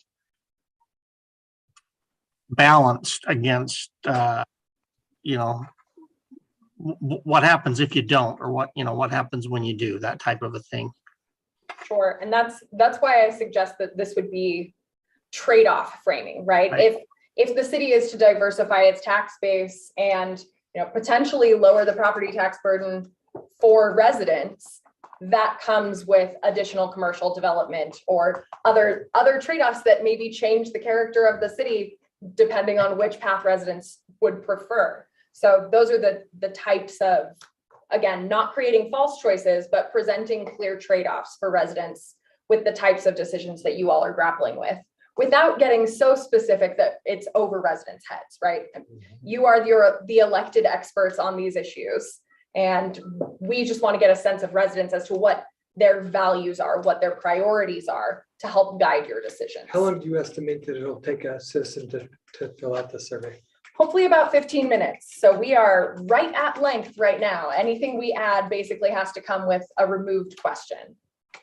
So those Mayor, are. do you have any problem if we keep scrolling through it? No. Okay. We don't have a whole lot more. Yeah, This is that's- important. Let's keep doing. Let's keep going. Sure. Okay, Scott, can you stop when we, just so we can have 2 seconds to read before you scroll beyond? So this one is. This is our city service evaluation section. We have a 0 to 100 rating scale for each of the city services, both that are provided directly by the city and that are provided by an agency with which the city contracts. Those are consistent over time. We'd want to keep these as similar to what we've had in the past as possible for that year-over-year comparison. Councilman Bracken, in regards to combining garbage and recycling into just waste and recycling services, I would actually really strongly advise against that, because in the past we've seen significantly different ratings for trash and recycling. That's one of his committees. That's why he probably brought that up. And it's the same provider that does it at the same time. And while I would agree, I have certainly within Whifford, we see different cities or metro townships that have distinctly different views on them. But I mean, it's not a huge time suck, but that's why I wouldn't expect there to be an enormous difference in Cottonwood Heights. At least I don't think we've There's a seen. pretty significant one in Cottonwood Heights. It's about 15 points, which is Really? statistically significant. Yes. Oh, then So I would keep them separate. I looked at the last survey results to make sure. thanks for coming prepared with actual results. Am I missing fire? I think Fire and it's on the emergency next medical group. is in the Can- group can where we they're s- contracted. Yeah, if So you'll we scroll just a scroll, bit. yeah, there we go. There's Fire and fire. emergency Gotcha, medical is there. gotcha. Yep, sorry. We were thinking ahead, Doug. And then we have an open-ended question there just about people's comments with city services, if there's anything they'd like to share. So then on to the next page, we have some evaluations related to public safety in Cottonwood Heights. We have asked several of these questions in the past, so this will again be sort of preserving that year-over-year comparison. And then we have a set of questions about how residents receive information about the city and how they prefer to receive information about the city. So current source of information, preferred sources of information, and so what channels residents are using, and then what issues they would like to hear about from the city. What topics are they looking to be better informed about? Now, is there, should we consider whether the words public engagement should be included within the survey? Because, I think Cottonwood Heights has a number of mechanisms to deliver information. We have a beautiful 4-color piece newsletter that arrives monthly. But is that creating public engagement? Is it encouraging public engagement? Is it informing them of the things that they are most interested in? I think there's one of these questions related to information should give a respondent the chance. I don't know how this is how I feel. Does any of the rest of the council, would like to see something more related to the actual, public engagement as opposed to just information delivery? So just a clarifying question. Are you looking for an opportunity to address how residents would like to interact with the city? I think public engagement makes sense in this space, but not everyone is going to resonate with that term. So are you looking for, in what ways do residents want to interact with city officials? In what ways do they want to have opportunities to be involved? Help me understand what you'd like to understand here. Yeah, I want to understand the level of satisfaction that our residents feel toward their access and their input to the city processes. Okay. What I've seen is if you're very available, they'll put our names on there and contact information. I hear every day from my constituents. And the newsletter is one of the best ways that they get that information, and they appreciate it. In the old days, we'd have a soggy newspaper sitting on our driveway. Getting this here is really quite a good way to get information out. But I do hear from my constituents. In fact, I could take my own little surveys just because I hear, okay, roads are a problem. This is, off leash is a problem, all these different things. And I love the fact that this is going to go out to, how many people will this go to? That's the other question. So it will go out to a random sample of somewhere around 3,000 households in Cottonwood Heights. It may be more than that, depending on how our response rates shake out. But so almost 10%. You're hoping to get but the 1,000 people to respondents are respond. what matters, and that's how many you get out of them? thousand. You want so we'll 1,000. have, That's pretty we'll have typical. 1,000 answers. It's Yes. lucky, really, in some advertising. Yes. I was just looking under the S trust when you're talking with the staff. The last item there is engage with the community and listen to community members. It maybe a tweak of that verbiage might lead a little bit more to finding out how they're, how people feel when they have engaged with city staff or the city. Sure. I don't know. Yeah, I think that's possible. That sort of set of questions is directed at sort of perceptions of city management and administration. I don't know if the goal is to understand how satisfied residents are with their communication channels, with their avenues to participate in city processes. That might be a separate question that we add in sort of this communication, and if residents have contacted the city section of the survey, so we can. Well, and I don't think this is limited to city staff. I think it's, Sure, do you feel that your legislators and city staff are offering you avenues to engage, something to that effect? Sure. When you randomly put these out, will you have districts, like we have 4 districts? Can I see who hates me Yes, you can. and why? You can see your job approval Okay. rating among your constituents. Because I want to find them. If I can get their addresses, no. But I do love when I was campaigning, I try to go to homes that had other signs just to see what they were thinking. Sure. But this is good information for us too. But you that do we can- bring up a point. So one of your tasks is to make sure that all 4 districts are equally represented That's within the correct. survey. Right. So Yes. as you reach out, and what how does it, educate me, how does it work when you have, you send it out to the 3,000 emails, and I'll just be selfish, in District 4, you have 800 people who get right back to you. Do you just go, well, we can't take all those people because Doug, he needs his. My people are better people than one, though. Okay. I'm kidding. Or I'm kidding. Not to start a bunch of rivalries here. No. I will gladly monitor individual district response rates and let you know how things shake out. But so essentially, because we are randomly sampling the city as a whole, we tend to find that those who are sampled in each district are similar enough in composition that we don't have an overwhelming response rate from one portion of the city compared to another. If we do find that there is a district where we're receiving a lower response rate, we can send out additional invitations to folks in that district to make sure that we're boosting that response rate so that it's comparable to those in other districts. So when you give us the statistical evidence, it'll show we'll have, where the respondents come from. Okay. We will geocode all of our responses so you can see it on a map. That way it is anonymized, but there will be dots on a map that show roughly where everyone is. We will also do some post-fielding weighting of our data to make sure that demographically and geographically we are representative of the city as a whole. The focus will be different in each district, you'll find, you know what I mean? 4, 3, we all have these issues that are pretty big. And you'll hear it, I'm sure. This is an overall. Well, it does bring up the point that a lot of seniors don't have an email address, or their email address is their child. So how will this Their will baby be boomer distributed? child. You're right. So how do you overcome that obstacle to get the feedback from our senior community? Sure. So survey invitations are distributed both via email and USPS. Okay. So residents will also receive Snail mail's good. Yep, just printed invitations that direct them to participate in an online survey. And if they would prefer to take that survey over the phone, there's a helpline that they can call in and we'll administer that interview live to them on the phone. Yeah, that's great. Yeah, let's move along. So the next set of questions here, we have a couple questions about, again, just interacting with the city. And then we have this budget allocation question where we're looking at if residents had their sort of pick of programs or project areas, issues in the city, how they would allocate a hypothetical budget.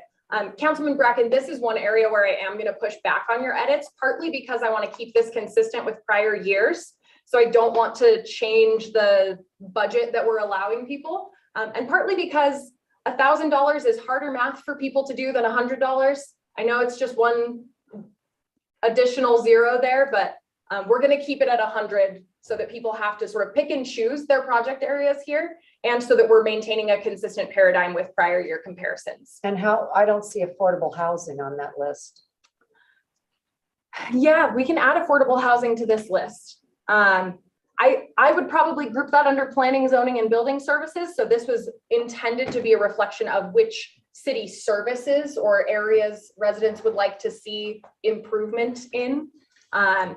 Affordable housing not having a specific department in the city or a specific service name, I think is one of the things that is a little bit harder to place. There isn't a department in the city called sidewalk maintenance. That falls under, But this is how the public question was works. asked previously. Yes, So so we can add additional categories here if that's helpful. I mean, wouldn't I have guess too I'm many just trying to more. follow your logic, and Yep. it doesn't stand up because, I'm Well, respectfully, because I mean, if we're talking departments, we don't have a sidewalk, we don't have a street light, that all is public works, so. Right, but that is a specific public works service, whereas affordable housing. Is a service within our planning. I mean, Sure, and so planning is on the list. But I know that because I'm a legislator, I've taken an interest in Okay. this, but somebody taking the survey who either active transport, I mean, where did they have a chance to weigh in related to seeing the city spend more money on things like active transportation, affordable housing?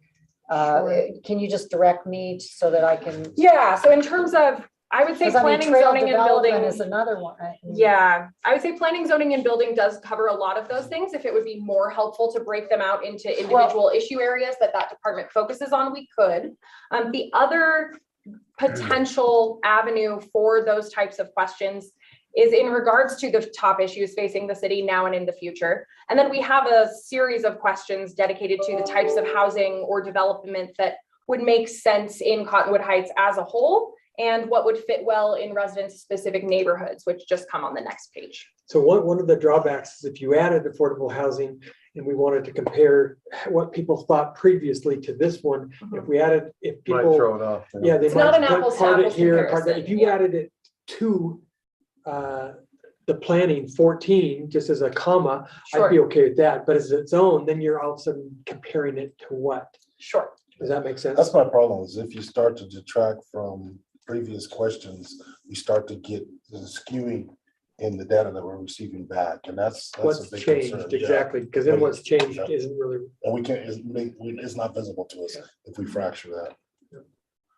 Yeah, Well, so for example, we could add a clarifying statement after planning, zoning, and building services, e.g. affordable housing, active transportation. I'm not sure where active transportation would fit. I assume planning. It could also go under trail development, Sure, yep. sidewalk maintenance kind of gets there. It doesn't go into transit, but Yep. again, transit isn't something that we in Cottonwood Heights deal with specifically because we have Correct. UT out there. we just have a couple more minutes. Yes, Do we have any more to? Let me ask I did change some of the feedback we got from the last one was people, well, now you're just going to start charging us more money. Where do you want to give us? You're raising our taxes. That's why I added the unexpended fund balance. I will say Qualifier. unexpended fund balance isn't going to mean anything to residents. We could say if they were responsible for $100 from the existing Cottonwood Heights city budget or something to that effect, so that we're clarifying, we're not asking you for $100 extra. Right. If there were surplus funds available, how would you allocate them? Right. So we can work to clarify that. Yes. So we have a couple of specific questions here. One about a couple of questions briefly about the senior center. Again, whether residents are being served well by the county facilities or if it would be beneficial to have a city-run facility. We have some questions about the housing supply and mix, what's needed in the city, what would fit well in various areas of the city.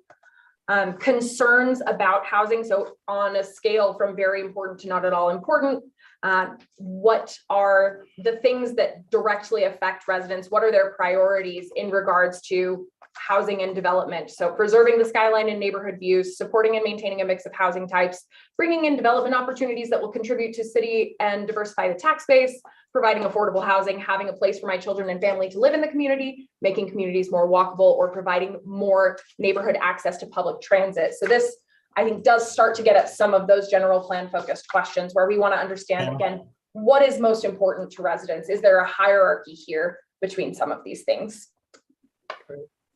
And then we have a section about street evaluations and improvements. Councilman Bracken, just to clarify, these comparison or for complete streets questions here are set up as slider questions. So residents will be able to sort of lean one way or another, be right in the middle if they don't have an opinion on an issue. So hopefully that helps address your comment there about having a sort of fine as is middle ground option. You can answer 3 on a 1 to 5 scale. What's that? You can answer 3 on a 1 to 5 scale. 1 to 5. It's a Sure. rating from 1 to 5, and you can pick 3 if it's okay. So it won't be a 1 to 5 scale. It's going to be a sliding scale that's completely continuous. So they can land anywhere between those, So the midpoint would mean, yeah, it's fine, right? So some of those, street maintenance and evaluation questions, some questions specific to modes of transportation and access or priorities for public transit. What conditions might encourage people to use public transit throughout the city? What potential pedestrian improvements they would be interested in seeing on city streets? How often they're using various forms of transportation? We have some biking specific or cycling specific questions. A couple questions about city events, and then our series of demographic questions at the end that will help us ensure that we have a representative group of respondents throughout the city. So if it's okay with the input that we've received tonight, we'll we'll fine tune this and do one more draft that we'll get out to you. Does that work? Yeah. And then you can take one more look at it, and then if we have consensus to move forward, we'll start. Does that And I work? think Yeah. probably the most efficient way to move forward is we'll make changes on this draft, sort of get things as close to final as possible. And the next version you'll receive from us will be both a Word document so you can review comprehensively, but also a preview link so you can see what the online survey administration process will look like from a resident's perspective. Great. So we could overlap this with the others and we'd still be that apples to apples from the other previous ones, right? That's correct. So if we Yep. fine tune it, it's got to truly be fine tuned. Yep. Well, Kyrene, thank you. Of course. And Emily, thank you. We Mayor, could I- Sorry, Scott, did you have something? I've never actually taken one of the surveys. Is there a way you could set up 5 spots that don't get put into the actual data that the council could take, so that we have an idea what the citizens are doing? Is that a big deal or not? No, that's exactly what I'm suggesting actually, is that you'll get a preview link that is the survey live. So you'll see All right. exactly what it looks like for your residents. Yep. Well, then I'm sorry, I didn't, that just went through my head and right out the other side, I guess. So. You're totally fine. No problem at all. So thank you. Yep, We no we problem. really appreciate you. Thank you so much. Yep, we'll look forward to the Next time. quasi-final. I got the easy job. Yeah. Okay, so our next item is 4C, which is a Public Works Building Financing and Process discussion. So we are going to turn the time over to our Public Works Director, Matt Shep. Thank you. Sorry, I gotta bring it up. Okay, so Mayor and Council, we're coming back to you today to visit on the Public Works building. There was some discussion about originally, if you'll remember, the last time we met, we were given direction on moving forward with some design of the building. There was discussion at the time about 2 types of options. One, taking the existing yard and everything that's in it and making it, retrofitting the yard and making it all work together as from what's existing. But there was also another option in there that was cleaning the slate, if you will, or starting over, taking everything off and starting over. So I've been asked to come back. I have no idea how to start the slideshow. Oh, there it is, from the beginning. Bingo.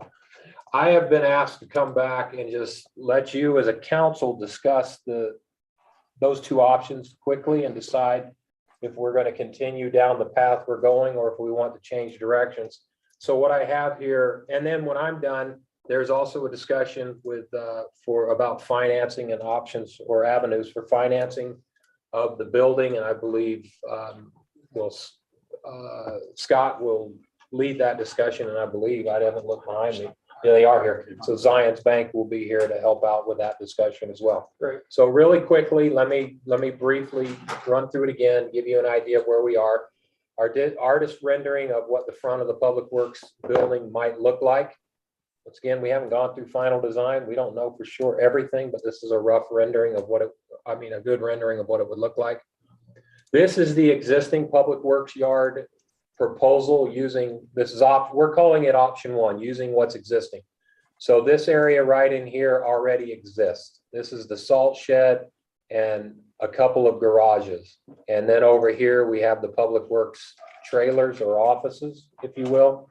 And everything else that's shown on here would be new. Here's the bays. This would be the office space, and this is lean-tos for future garages for smaller pickups. And then there's the wash bay that's already existing, and then some storage. So this is option 1 that we were asked to move forward with. And that's where we are right now.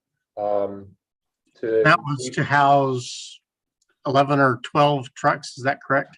This will house up to, well, we have 2, 3, 4, 5, 2, 4, 6, 8, 10, 12. Yeah, these is 13 of the vehicles. And then also the, sorry, let me backspace. over here would house or park underneath these smaller, like 1 tons, and those pieces of equipment. So I'm sorry, did you catch that, council member? I didn't know. Yes. Yeah, okay. So Those are- 13 snow plows then? Yeah, this would be our bigger vehicles. This would, yes, Would the sweeper be under the sweeper would go inside one of these bays, probably get housed at night inside of, we would make whatever we had out here work, but the sweeper does need to go in at night, especially during the winter, because we keep water in it, and we'd have to, if we don't, we have to blow all the lines out every time we use it. So anytime it's going to happen. And we also have the camera truck that has some liquids in it that needs to be housed. But we've talked about using the lean-tos and upgrading those if we have the funding to help with the smaller vehicles. So this is the layout. So yes, to answer your question, Councilmember Bracken, it housing all the snow plows as well as some other pieces of equipment in these areas. So now there was the option 2, which was wiping the slate clean. Now, remember, as we look at this, this was a very rough stab at what can we do if we were to start over. And some of the things that we talked about was improving the storage shed for the salt. I know that came up. One of y'all brought that up. This also takes, you can see underline, you can see this gray line under here about, where the existing is right now. So that would take that off, and it would add these bays, a few more bays over here, so we could park everything inside of a garage, right off the bat, right out of the gate. What is your total fleet that needs to be accommodated? Well, if you were to ask me, I'd say all of them need to be accommodated for But shelter. I guess what I'm trying to understand is if we look at option 1 and option 2, how big is your fleet total of both, all the different sizes of from snow plows to smaller We trucks? have roughly 22 pieces of equipment. And is your goal to store all 22 vehicles here? As much as we can, yes. And will you also store other city vehicles, police and other? Those are stored. I don't know how the police do this, but this yard, as we've discussed in the past, is 2.3 acres. It's it is what we have, so we're going to work with it. But for a public works yard, it is a very small yard. So You I'm just consider trying to the understand, trucks. if you went with option 1, it sounds like 13 snow plows and then how many of the smaller trucks? Small truck. Well, all of the the small trucks lean-tos. would be out here. I know in the Yes, lean-to, but I'm just area. wondering, out of your 22 vehicle fleet, then will they all have shade protection with option 1? That is the goal, yes. Oh, Yes, but for both option 1 and 2, yeah. they would all get shade protection? Yes. Okay, Option 2, this is, like we said, taking everything down and starting from scratch. There's, obviously, it's a little more expensive. You're adding more shelters and more garages, and you're having to regrade the whole site versus just regrading the existing that's already been done and adding to it. demolition, I guess. Yeah, the demo on it. We've looked at options of actually going in and selling the existing building. It is a steel structure. We can take it down and sell portions of it. Recouping the cost on that is, it's minimal for the whole What does the thing. blue represent, Matt? Those are just trucks. Those are, I didn't know if that was back of the truck or the front. that's probably the front. Well, yeah, they could be backing it. I don't know. Like I said, we put this together fairly quickly and tried to maximize space. That does not mean this whole space is going to be the full 20 some odd vehicles you're seeing. I estimate we back off a little bit because of the space needed for storage and driving around. We just tried to, like I said, maximize as much as we could for coverage. So if I counted it right, that's 23 large vehicle garage spaces. And then on the south end, you've got some more carport type spaces. Correct. And that would be, that's our smaller field equipment, like the tack wagon, the crack sealer, just things of that nature. Are we not looking at purchasing a vac truck eventually? At some point in the future, we will be coming forward with a vac truck, yes. Does that need to have internal heated That storage? will need to be a storage for it, yes, that is Remind me what correct. a back truck is? It's to clean out the manholes, Oh, vacuum. okay. It's just cleaning out underground pipes. Right. That's what I was And gonna they're- ask. and they're pretty big. What future vehicles would we have to? As far accommodate? as the number of vehicles we have and where we are, I feel like, you know, vehicles in, vehicles out. We're Mhm. pretty Except for the close. back truck. But the vac truck would be one, and we'd be replacing as things wear out. Okay. Depending on how big the stormwater program gets, you may look at 2 sweepers, but right now we're meeting what we need to with the one, and we're okay. So now. Very much for putting this together.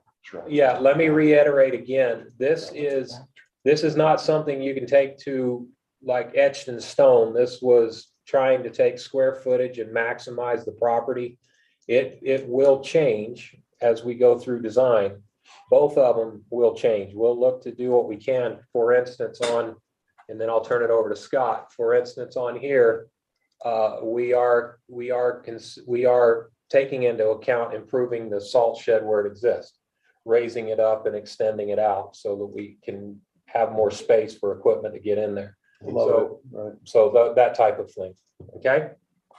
Any questions on that? I mean, Is there any discussion over, you know, kind of economy of scale, if there were to be a new complex, option 2, to service other vehicles for the city, to perhaps save money for the We city, don't other service very departments? many because We don't we service lease any. them and that's one of the beauties of it is we lease them and they're under complete Yeah. warranty, and then we get rid of them. And we get rid of them at a high residual. And so that's the beauty of, we don't have to have a big shop except for. Yeah, the vehicles that we service are our snow plows, and we do have accommodations for a mechanic shop for doing that to get. Do we have it both with option 1 and 2? Yes, that's, we do. Yes. Is the office area similar in both of the proposals? Yes, yeah, I believe one is around 6,100 and the other's about, you know, is around 62. It's not a big change if I'm, oh, sorry, yeah, but looking at the numbers, yes, they're very similar. And once again, I just, for the public as well as anybody, it's not etched in stone yet what exactly to look like. Things will be added to or taken away depending. So at this point, Mayor, where we are is we're pushing with this option 1 design, we're going forward, but I know y'all wanted to have some discussion if you wanted to shift directions. So that's what my presentation. So great. Thank you, Matt. That is super, super helpful. We'll probably now listen to the financing side of it before we Okay. discuss it, because I think that's going to be a really important aspect of this. So we'll turn the time to Scott. Let you have it. Yep. We're on. All right, so Mark Anderson is here from Zions Bank. Mark, you want to come up maybe and sit over here, and then if there's anything you need to add to it, you can. So our cost estimate initially that we had, that's been talked about in the past, is $6,278,000. When we first started this discussion, I don't know when it was, February or somewhere around there. We thought we'd be able to get around 2.5% interest rate, somewhere in there. The interest rates are up a little bit beyond that. Most recent estimate shows that closer to 3.25. Could vary a little bit from that, depending on what happens and stuff. This kind of shows that we have about $1 million. You can see that in these sections here. So how this is laid out is that would be the full cost of the building. The amount that we have, and the real source of this is from the American Rescue Plan Act, and I missed the R in there. State and local fiscal recovery funds. We have about $1 million remaining from that. So we have then, you know, an amount that we would need to bond for, the interest rate, and then the duration. We've targeted 20 years on everything that we've shown so far. And then the estimated annual payment. You can see for each additional 0.25% interest, it's roughly an $8,000 addition that goes to that. Is that 3.25 with the next, including the probability of the next rate hike? The most recent numbers I've given Scott include 25 basis points of padding. Okay. So That's about 3.3 yeah, roughly. So And I think that was one of our concerns was interest rates. If When we first keep had this waiting, yeah, conversation, there's, they keep moving yeah. on. And that is something that could continue to creep up. Mhm. They are still good in the long duration of time of looking at interest rates. 3.25 is still actually good. Yeah. But in recent history, we go, oh, well, we could have got a lot better. So, keep that in mind. There's 5 or 6 more rate hikes planned at this Yeah, time. Yeah. exactly. That's yeah, the be concern. mindful that we refunded some bonds last fall at less than 2% with an 18-year term. Yeah. Yeah. So, now there is an update to the estimate that we have for the building. Initially, we had, see typo there too. And this is option 1, correct? Well, yeah, Yes, all it is. option 1. We had 6,278,000, and I typoed that 6,778,000, so I'm gonna hurry and fix that. And the new estimate shows it a little closer to 7.1, 7.157 in terms of the overall cost. Now, so all parameters holding the same, the difference in debt service, this is annual debt service from the 6,278,000 is about 57 to 61,000 annually, depending on the interest rate that you're at. So if you're looking at the 3.25, it'd be about $61,000 annually, roughly, additional debt service on that. And again, because of the higher amount being financed in this, it's about 9,000 for each %, jump in interest rate. And those are approximates. They're not exact, but it's close.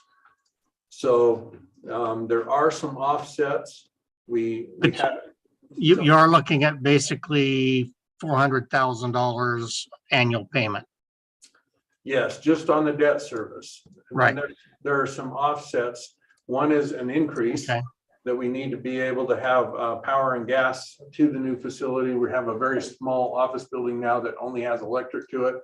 We'll have to have gas and power at the new building.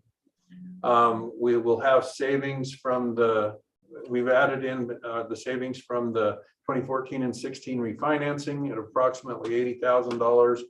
We have the public works trailer rental that we currently have just under $26,000. And then the cube storage rent that's about just under $19,000. So all of that gives us about $106,000 of offset to this as we go forward. So your net ends up being, if we hold to that 3.25% rate, it would be about $315,000 annual.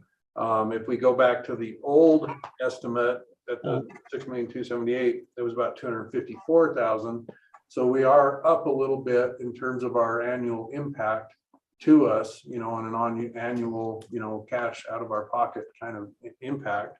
That's both interest rate and cost to build. Yes. Yeah. So the interest rates may be 28,000 that we're up from what we were initially looking at, and then we're about 60,000 in terms of just net debt. So that includes the O&M, the operation and maintenance, when you talk about those annual savings. Yes, because some of them are additional costs and some of them are savings. So that's something that's to 106,000. So the 106 there added to the 422 there is what makes this 315,000. Our lock on this rate, we don't get that much time, do we, on a lock? No, I bid out a $10 million financing for Washington City on Monday of this week on a direct purchase, not a market issue. It's the market having a hard time stabilizing right now. So we've been doing more private placements and one bank would hold the rates for 20 days, the other one would hold them for 45. On a private placement, theoretically, if you were to adopt a parameters resolution at your next meeting on the 19th, we could have funds available by the end of May, 1st of June, and late rates locked, somewhere around the 1st of May. And that would include one more rate hit that we know is At coming. least, yeah. But we built in 30 basis points, you said, for that. In the most recent numbers I provided Scott yesterday. Yeah. Okay. And that's 3.3. So these numbers are very realistic to get locked in your opinion, right? But Things change. things change, yes. I know that I read something today, Oh. the Fed's actually looking at 50, just to 50 shock the basis system. points, 3 instead of times this 25. year. Yeah. So, I mean, things do change. We had the discussion 2 years ago and no one was willing to pull the trigger. And as a result, our old option one, which is kind of irrelevant now because we can't go back in time, was $4 million, not 6. Oh, And, and now we're looking at 7 plus. Do you have the spreadsheet for option 2? What the final numbers are on that? I don't. I could just kind of dump one in here. Do we know the cost of that option 2 off the top of the The head? option, the bottom number, well, Yeah. what do you have it as? Okay, yeah, about 10.3 million. That went up a bunch. So that would take overall debt service to 638,000 area. And then with the offsets, you'd be at 531,000 annual. So, So it's 531 versus 315. 315. So that's significant. It's not enough. It's too much for what you get, I think, Well, I mean, we're all in agreement with that, right? Go ahead, Scott, sorry. well, I was just saying, no, that's where I do. I mean, what you're getting is twice the capacity. That's not that 10.3 is that a new estimate from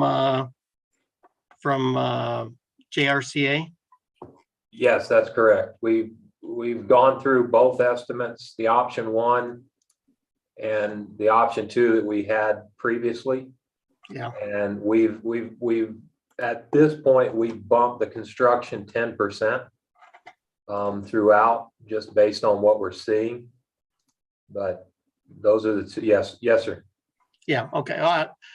My contention was I wanted to see what the return on that is. Under option 2, you're getting all the housing for all the vehicles you need, plus a couple that we're looking for in the future, instead of keeping some of them outside. And there's definite value to that. The question is does it amount to the another $200,000 in debt payments for the 20 years? And that's a short answer, just simply because and that is debatable. One of the other issues, Scott, that you'd have to consider as well is option 2 would take longer to get to a point to lock in a rate. And so you'd have probably another rate hike or 2, I think. Why would it take longer to? You wouldn't go Because out. we're through the process, according to Matt, right? If we considered option 1, we couldn't get there as quickly as we can with option 2. No, we'd have to backtrack a few, a little bit, because we've started the design on this. We're not finalized by any stretch, but we have started the design. So. And that is 30 or 60 days worth of backtracking and starting over. You can't finance it beforehand. I don't know about the financing, You can probably do the financing prior. The only problem that you run into is if you miss your mark, let's say you're off $500,000 of what you need in financing, then you've got to figure out how to come up with that $500,000. And that's the problem that you run into in that case, because you're kind of, you're going out to your financing prior to really knowing exactly what you're doing. You either have to have a project that's scalable, that if you can't afford certain items, you can remove them, or you have to have additional funds you can insert into the project to get it completed. Yeah. So with the risk of being too minimal, I guess, for $3 million, we will, instead of having some lean-tos for our smaller vehicles, we would have a permanent facility for those vehicles. That's really the trade-off for those $3 million. And I think it's really worthy, Scott, that you've gone down this road. In my mind, I don't think I would be willing to go there, and I'm getting to know with Sean, Doug, and Ellen. I don't know what your thoughts are. Well, a question that I apologize if you've answered it before, but Matt, would you remind me, the snowplow vehicles that have been out in the sun, and I know that as memory serves me, they'll need to be replaced. At what point do we start having to replace those snowplows? Do we do it all at once? Will they be replaced in a phased way, staggered That's a way? good question. Snowplows, well, trucks typically will last quite a while, but snowplows are notorious for the abuse they take. We are probably looking at, in about 3 years, 2 to 3 years, beginning a program of replacing. And I'm not sure, it just kind of depends on how our financing and all that works out. But we, not delving too deep into it, I'm not a big fan of buying all of them brand new again at once, because they all come due at once, maintenance wise. And so it's hard to shuffle through. You'll try to So stagger. we're gonna look at a program of staggering that and working through that.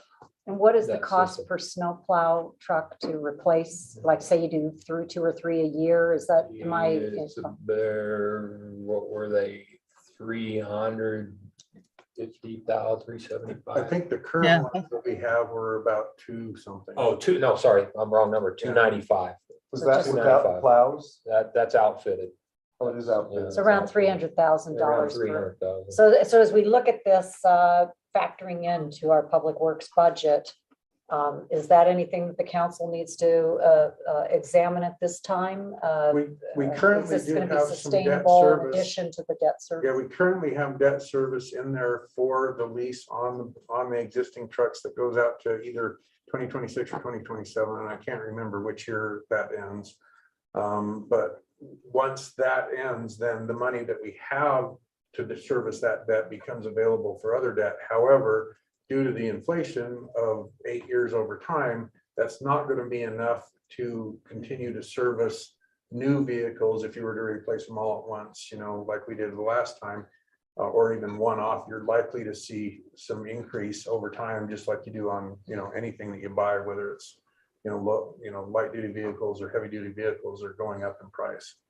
So it sounds like it would be enough to replace vehicles a few at a time, though, possibly, right? It would for a while, depending on how long you finance them out, but it would probably eventually catch up to where we'd have enough vehicles in the pipe that it would go up beyond what our current level of debt service is, so. Yeah, 'cause we bought all of those basically in one fell swoop, so Do you have any- changing that over. I guess, yeah, from a utility standpoint, I guess the other question is, to me, a public works yard, a lot of it's parking, protecting equipment and having that available for doing whatever city services you need. So being able to double that without doubling the costs, I do see a value to. The other side to look at that is when we do get the Vector truck, or we do get the need to expand that a little bit, land isn't cheap, and it's not going to be, we're not growing it anywhere. And so if we needed to split this or buy other property, you're looking at close to $1 million an acre now. That's also a cost long-term we need to consider. And that, so those would be my two arguments in favor of biting the bullet now a little bit and getting as much parking, as much utilization out of this as we can. With the ARPA funds and the SLIF, whatever, those funds that we have currently available. We've never had that type of an option before. It seems like that would be a good place to do it, where we're getting $1 million to $2 million where we don't have it. that's my spiel on doing it. I'd rather do it Yeah, no, really thank good you. and have it that way. Doug, what do you think? One question, I think that there's a couple questions, Matt, I have for you. We've got our trucks, they need to be, is that heated? Are those bays heated? Yes, Is there things in those trucks that need to be heated? yes. And that is similar, but our street sweeper, do we use that through the winter? If the weather's good, yes. If it's We don't take it out. I'm just trying to decide if there's juggling that we could do to keep those rather than, having to drain them every night. I'm just trying to think of the dance that we would need to do to make it work for what they need to do. Logistically on daily operations is what you're asking? Yeah. Yeah, that, we've gone through this a few times and there are some things that, some will be parked out underneath, but you think about the lean-tos, they are going to be built in such a way that in the future, we will be able to put doors on those. They're going to be outfitted with, the utilities that we'll need in the future. So a lot of those can be, and what you don't just think small lean-tos. These are actually garages that can fit that in. So We we've can gone through expand those and improve them. Yes, there is some expansion ability in here, need be.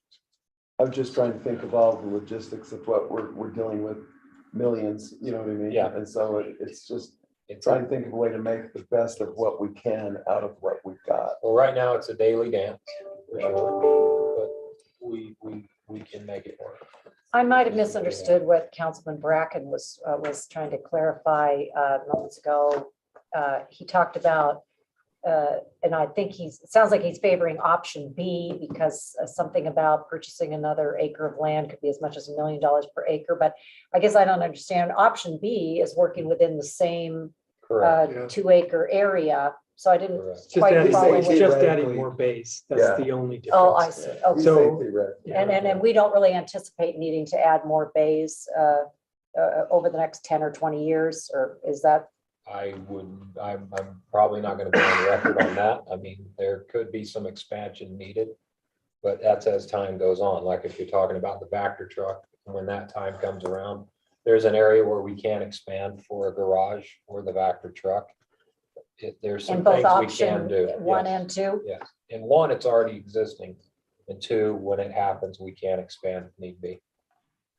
And so option 2 includes the offices and the Correct. various things, and that is approximately $3 million greater expense.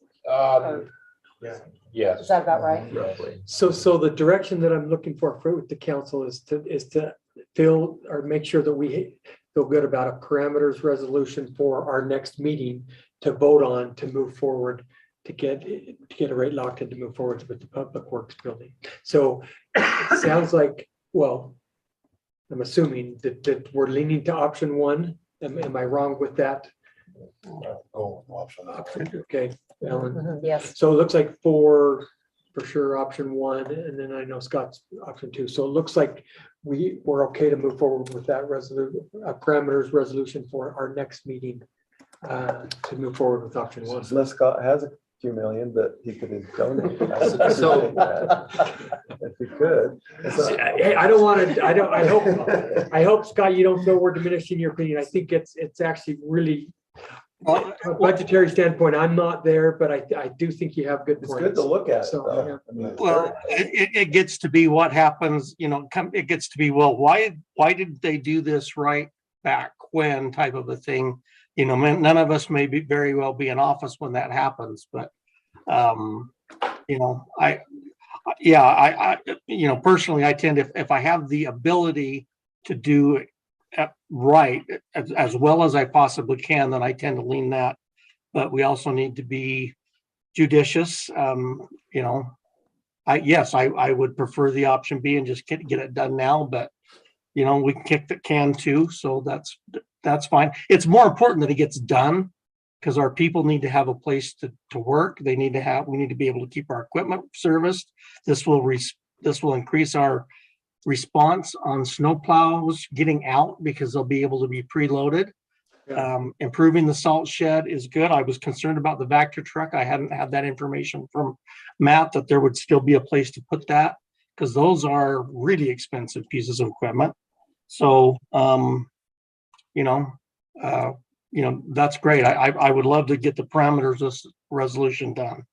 I'm not gonna go cry in the corner, Thank you, Scott. at least on camera. So just a quick comment, and Mark and Scott and Shane probably on this, the noticing for the parameters resolution, we have the timeframes to meet for 2 weeks within the notices that we have to So do, correct? there's no real special notifications for the Okay. parameters resolution.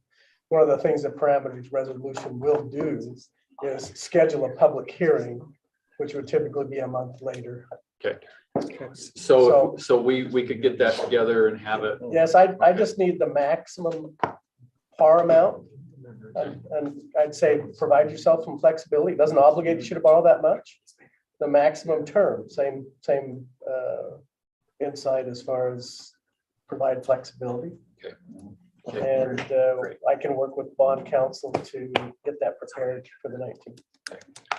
Thank you, Mark. I appreciate that. And thank you, Matt. I hope you recognize the expertise that comes from Zions Bank and those who work there. No, that was a joke. I mean, it wasn't a joke, it's true. Certainly the public finance. At least the public finance. Treasury is a different story.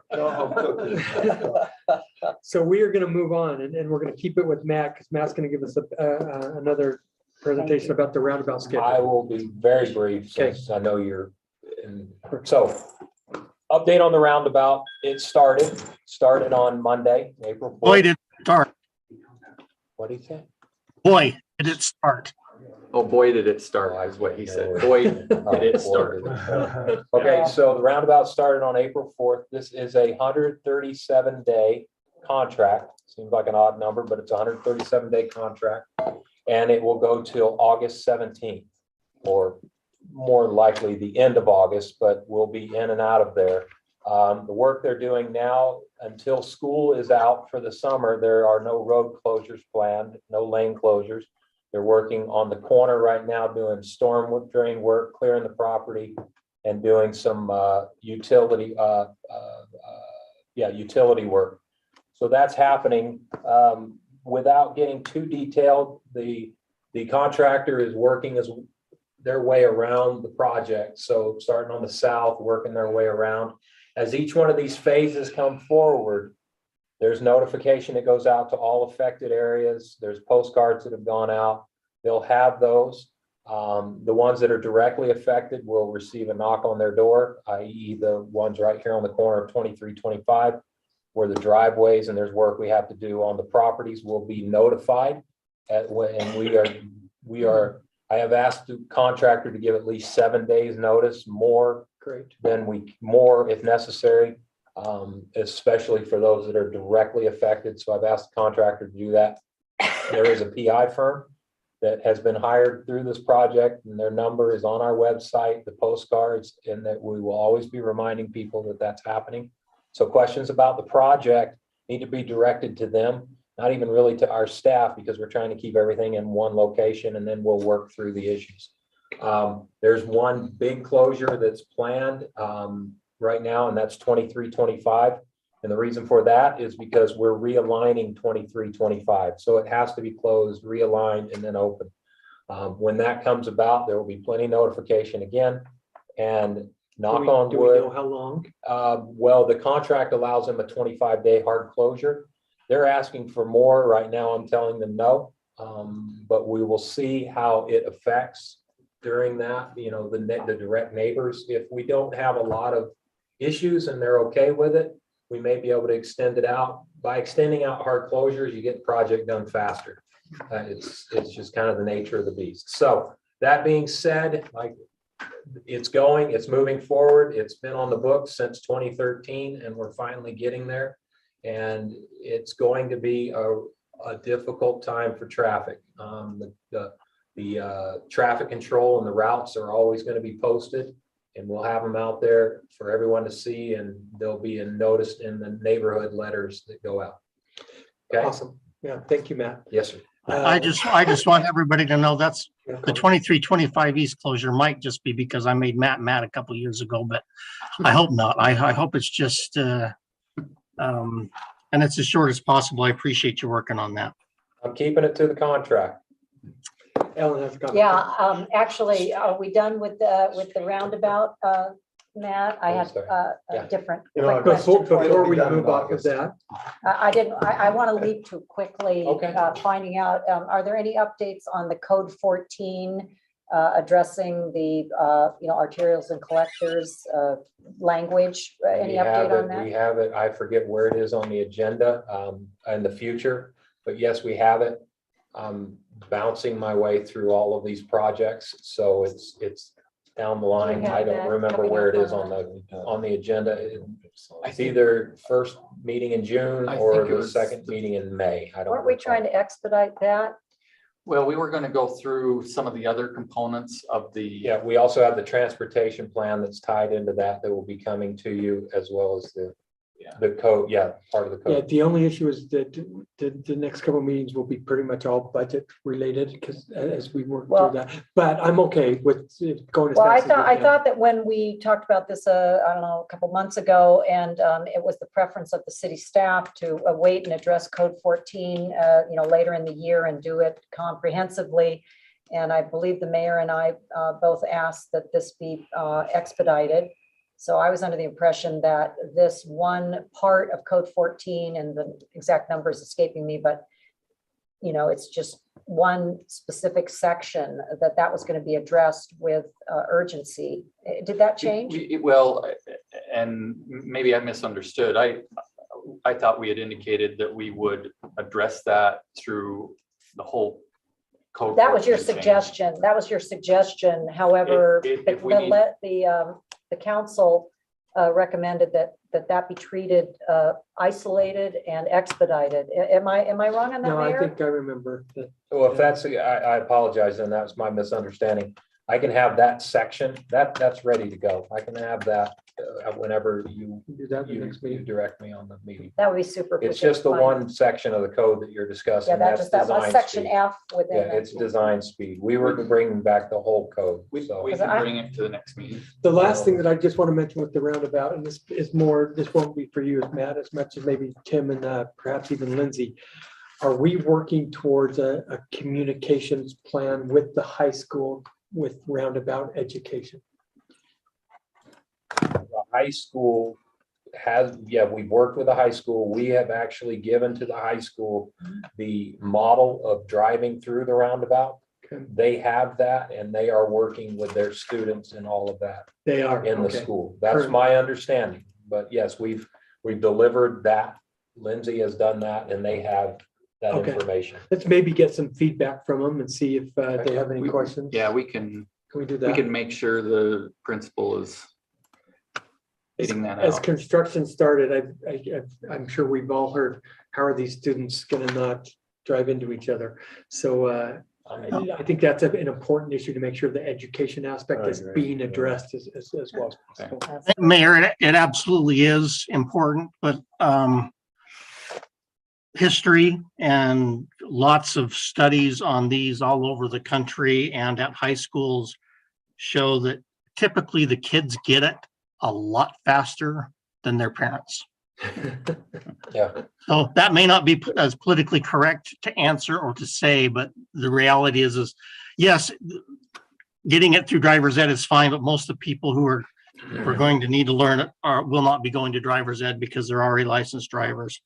So- Since we have, if I may, listen, so I didn't mean to cut you off, but to your point, maybe the city could consider having a little event this summer that gives people the chance. We could put it in a newsletter, come and learn about roundabouts, or, something at City Hall that will help alleviate the people that have I like had that. a concern or been negative toward the roundabout. It might be kind of a I good like that. Come and public learn. relations and Yeah, a good especially educational. older people. Yeah, that are because some concerned people about it. have expressed a concern. And you're probably right, Matt. It's like we go to our kids to fix our phones. So Exactly right. that's Yeah. probably what we're talking about. Yeah, because they start driving and learn on a roundabout versus us who are a little aged. Yeah. Who haven't driven on them. Yeah. Who are you talking about? Well, thank you, everyone. So let's move on to our next item, which is the Fort Union rezone discussion. And let's have Mike Johnson, our Director Johnson, rather. Thank you, Mayor. Thanks. This is a request for a land use map amendment and a rezone of 3526 26, is that 3526 Fort Union Boulevard. This is just a little bit east of the Gear Room Ski Shop, just for a frame of reference, on the south side of Fort Union Boulevard. Across the street is the steep hillside.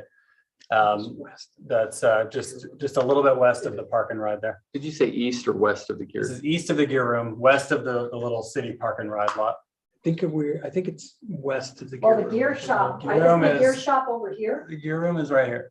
Where is it? Oh, that's the. I believe, because this is where Yeah. people park. Yeah, you're right. And then this is the other city park and ride Right, lot. that's over the here. one I was. So we're right in the middle. Okay.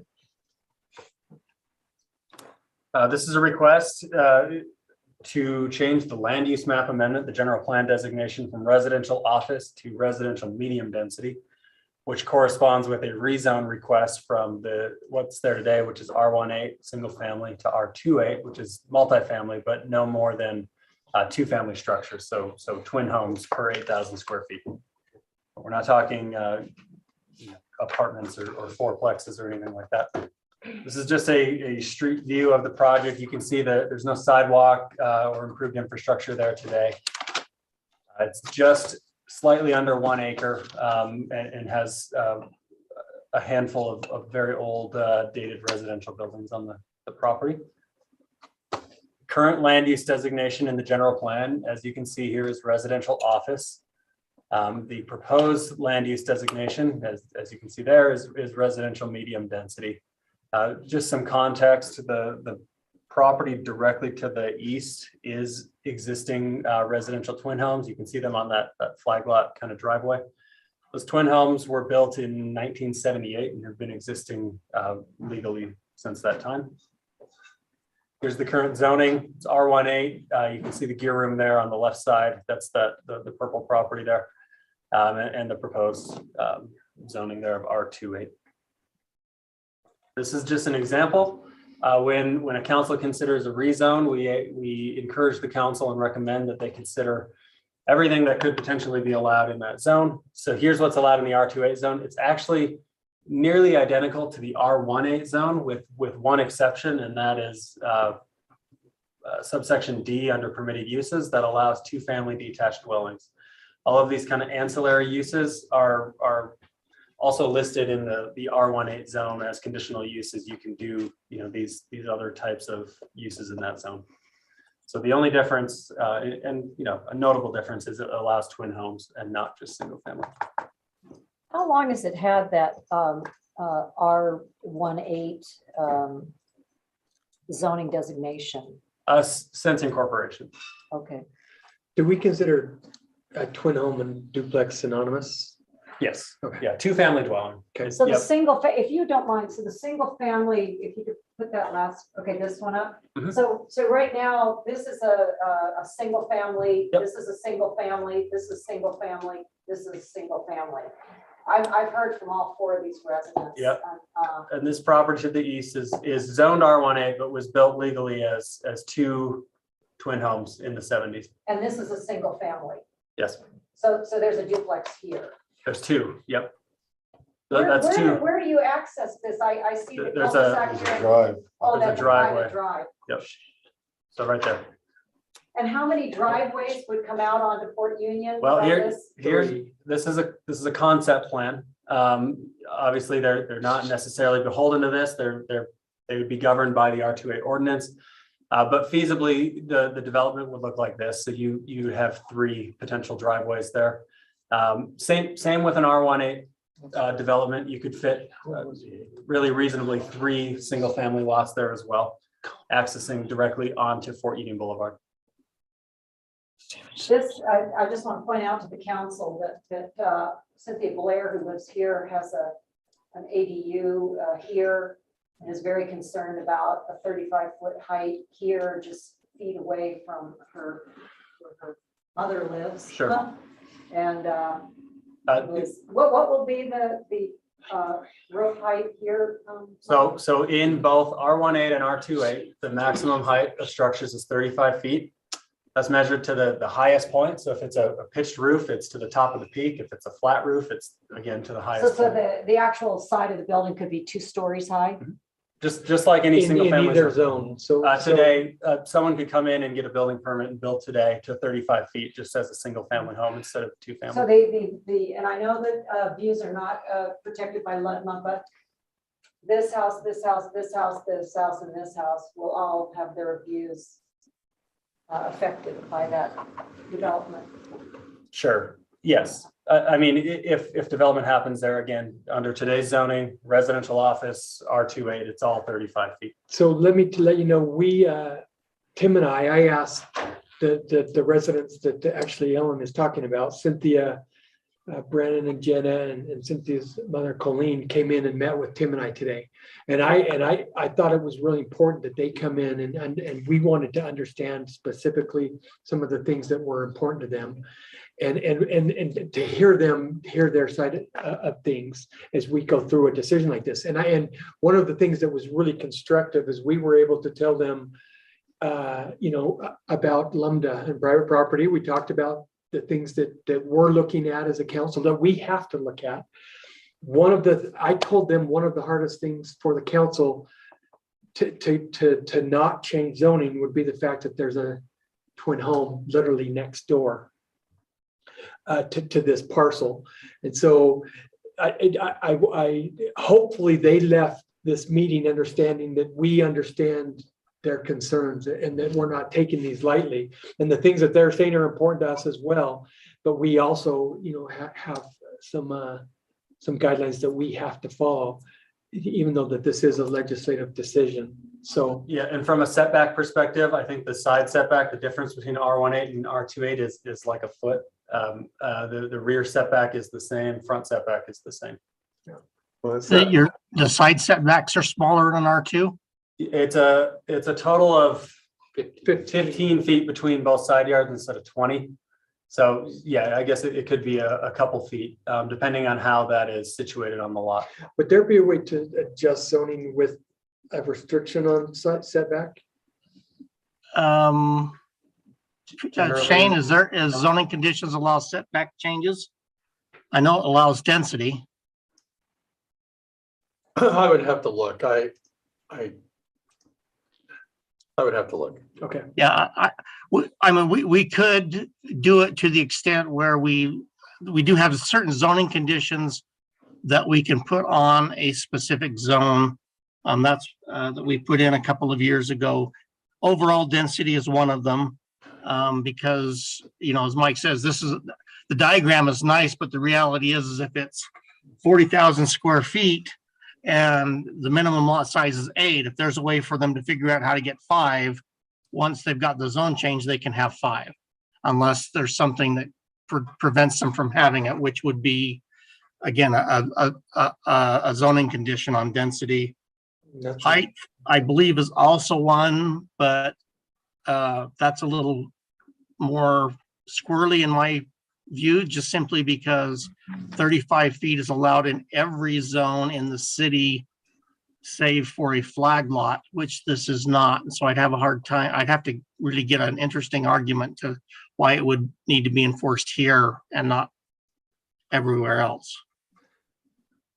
So I'll keep going here, just a little more context. In 2019, the council at the time initiated a general plan amendment to the land use designation in this area. This had all been mixed use since incorporation, and there was some concern, I think, brought forth by residents that was a little too intense for Right. what they envisioned in the area. So we went through and you can see the properties highlighted in blue here were the properties that were all mixed use before that have been changed. The properties that were changed to residential office are those that front directly onto Fort Union Boulevard and have no access via any side streets. If there was access through side streets or into the neighborhood, the land use was changed to essentially single family. And then you can see some were left as medium density because that is the existing development pattern. Where you see that darker yellow, those are twin home developments right now. May I just want to make sure I'm digesting this. So you're saying that these burgundy areas are designated for residential office. Is that right, Mike? Yes. These 3. Yep. And are either of these built out yet? No. So So in 2019, when that decision was made, was that made because the owners of those three parcels requested a residential office? Or why was it chosen that way? Well, because the future land use, or the original general plan said mixed use, and the planning commission was a little hesitant to completely downzone all of it to single family. But we're also concerned about impacts to existing neighborhoods. So residential office is a fairly well-regulated, kind of light commercial zone where you can have office buildings, kind of your 9 to 5 medical office, dental office type uses. And that was what was presented and what they supported in the council. So we are not going to vote on this today. No. But I'm going to ask Mike to represent this again, if that's okay, in the business meeting, because I want our residents that it is a public comment period. So I'll have you talk about it again, if that's okay. Yep. But thank you. I think we're gonna move on. I do want to just say the result of this, the staff recommends approval. And the findings for that are very detailed in your staff packet. The planning commission held a public hearing March 2nd and unanimously recommended approval to the city council. Okay, thank you, Mike. Okay, the next item is a review of calendars and upcoming events. What we're all waiting for, there's a very important bunny hop. It's the search for the Easter Bunny on our city's website starts on April 11th at 9 a.m. It continues to the 15th. The next item to make you aware of is a city-sponsored egg hunt that I expect us all to be at on Saturday, April 16th at 9:30 a.m. You don't have to. I hope they will be there, not expect. Mandatory. And then, of course, finally, Cottonwood Heights Butlerville Days, July 28th to 30th. Volunteers and sponsors needed. Contact him as well. We do not have anything to discuss in a closed meeting this evening. And so at this point, I would entertain a motion to adjourn our work session and move to our 6:30 p.m. our 6:30 p.m. business meeting. Yeah. I'll make that motion. Okay. Second motion. Great. We have a motion from Councilmember Newell and a second from Councilmember Burrell. All in favor, say aye. Aye. Any You just don't talk about me. Oh, we are.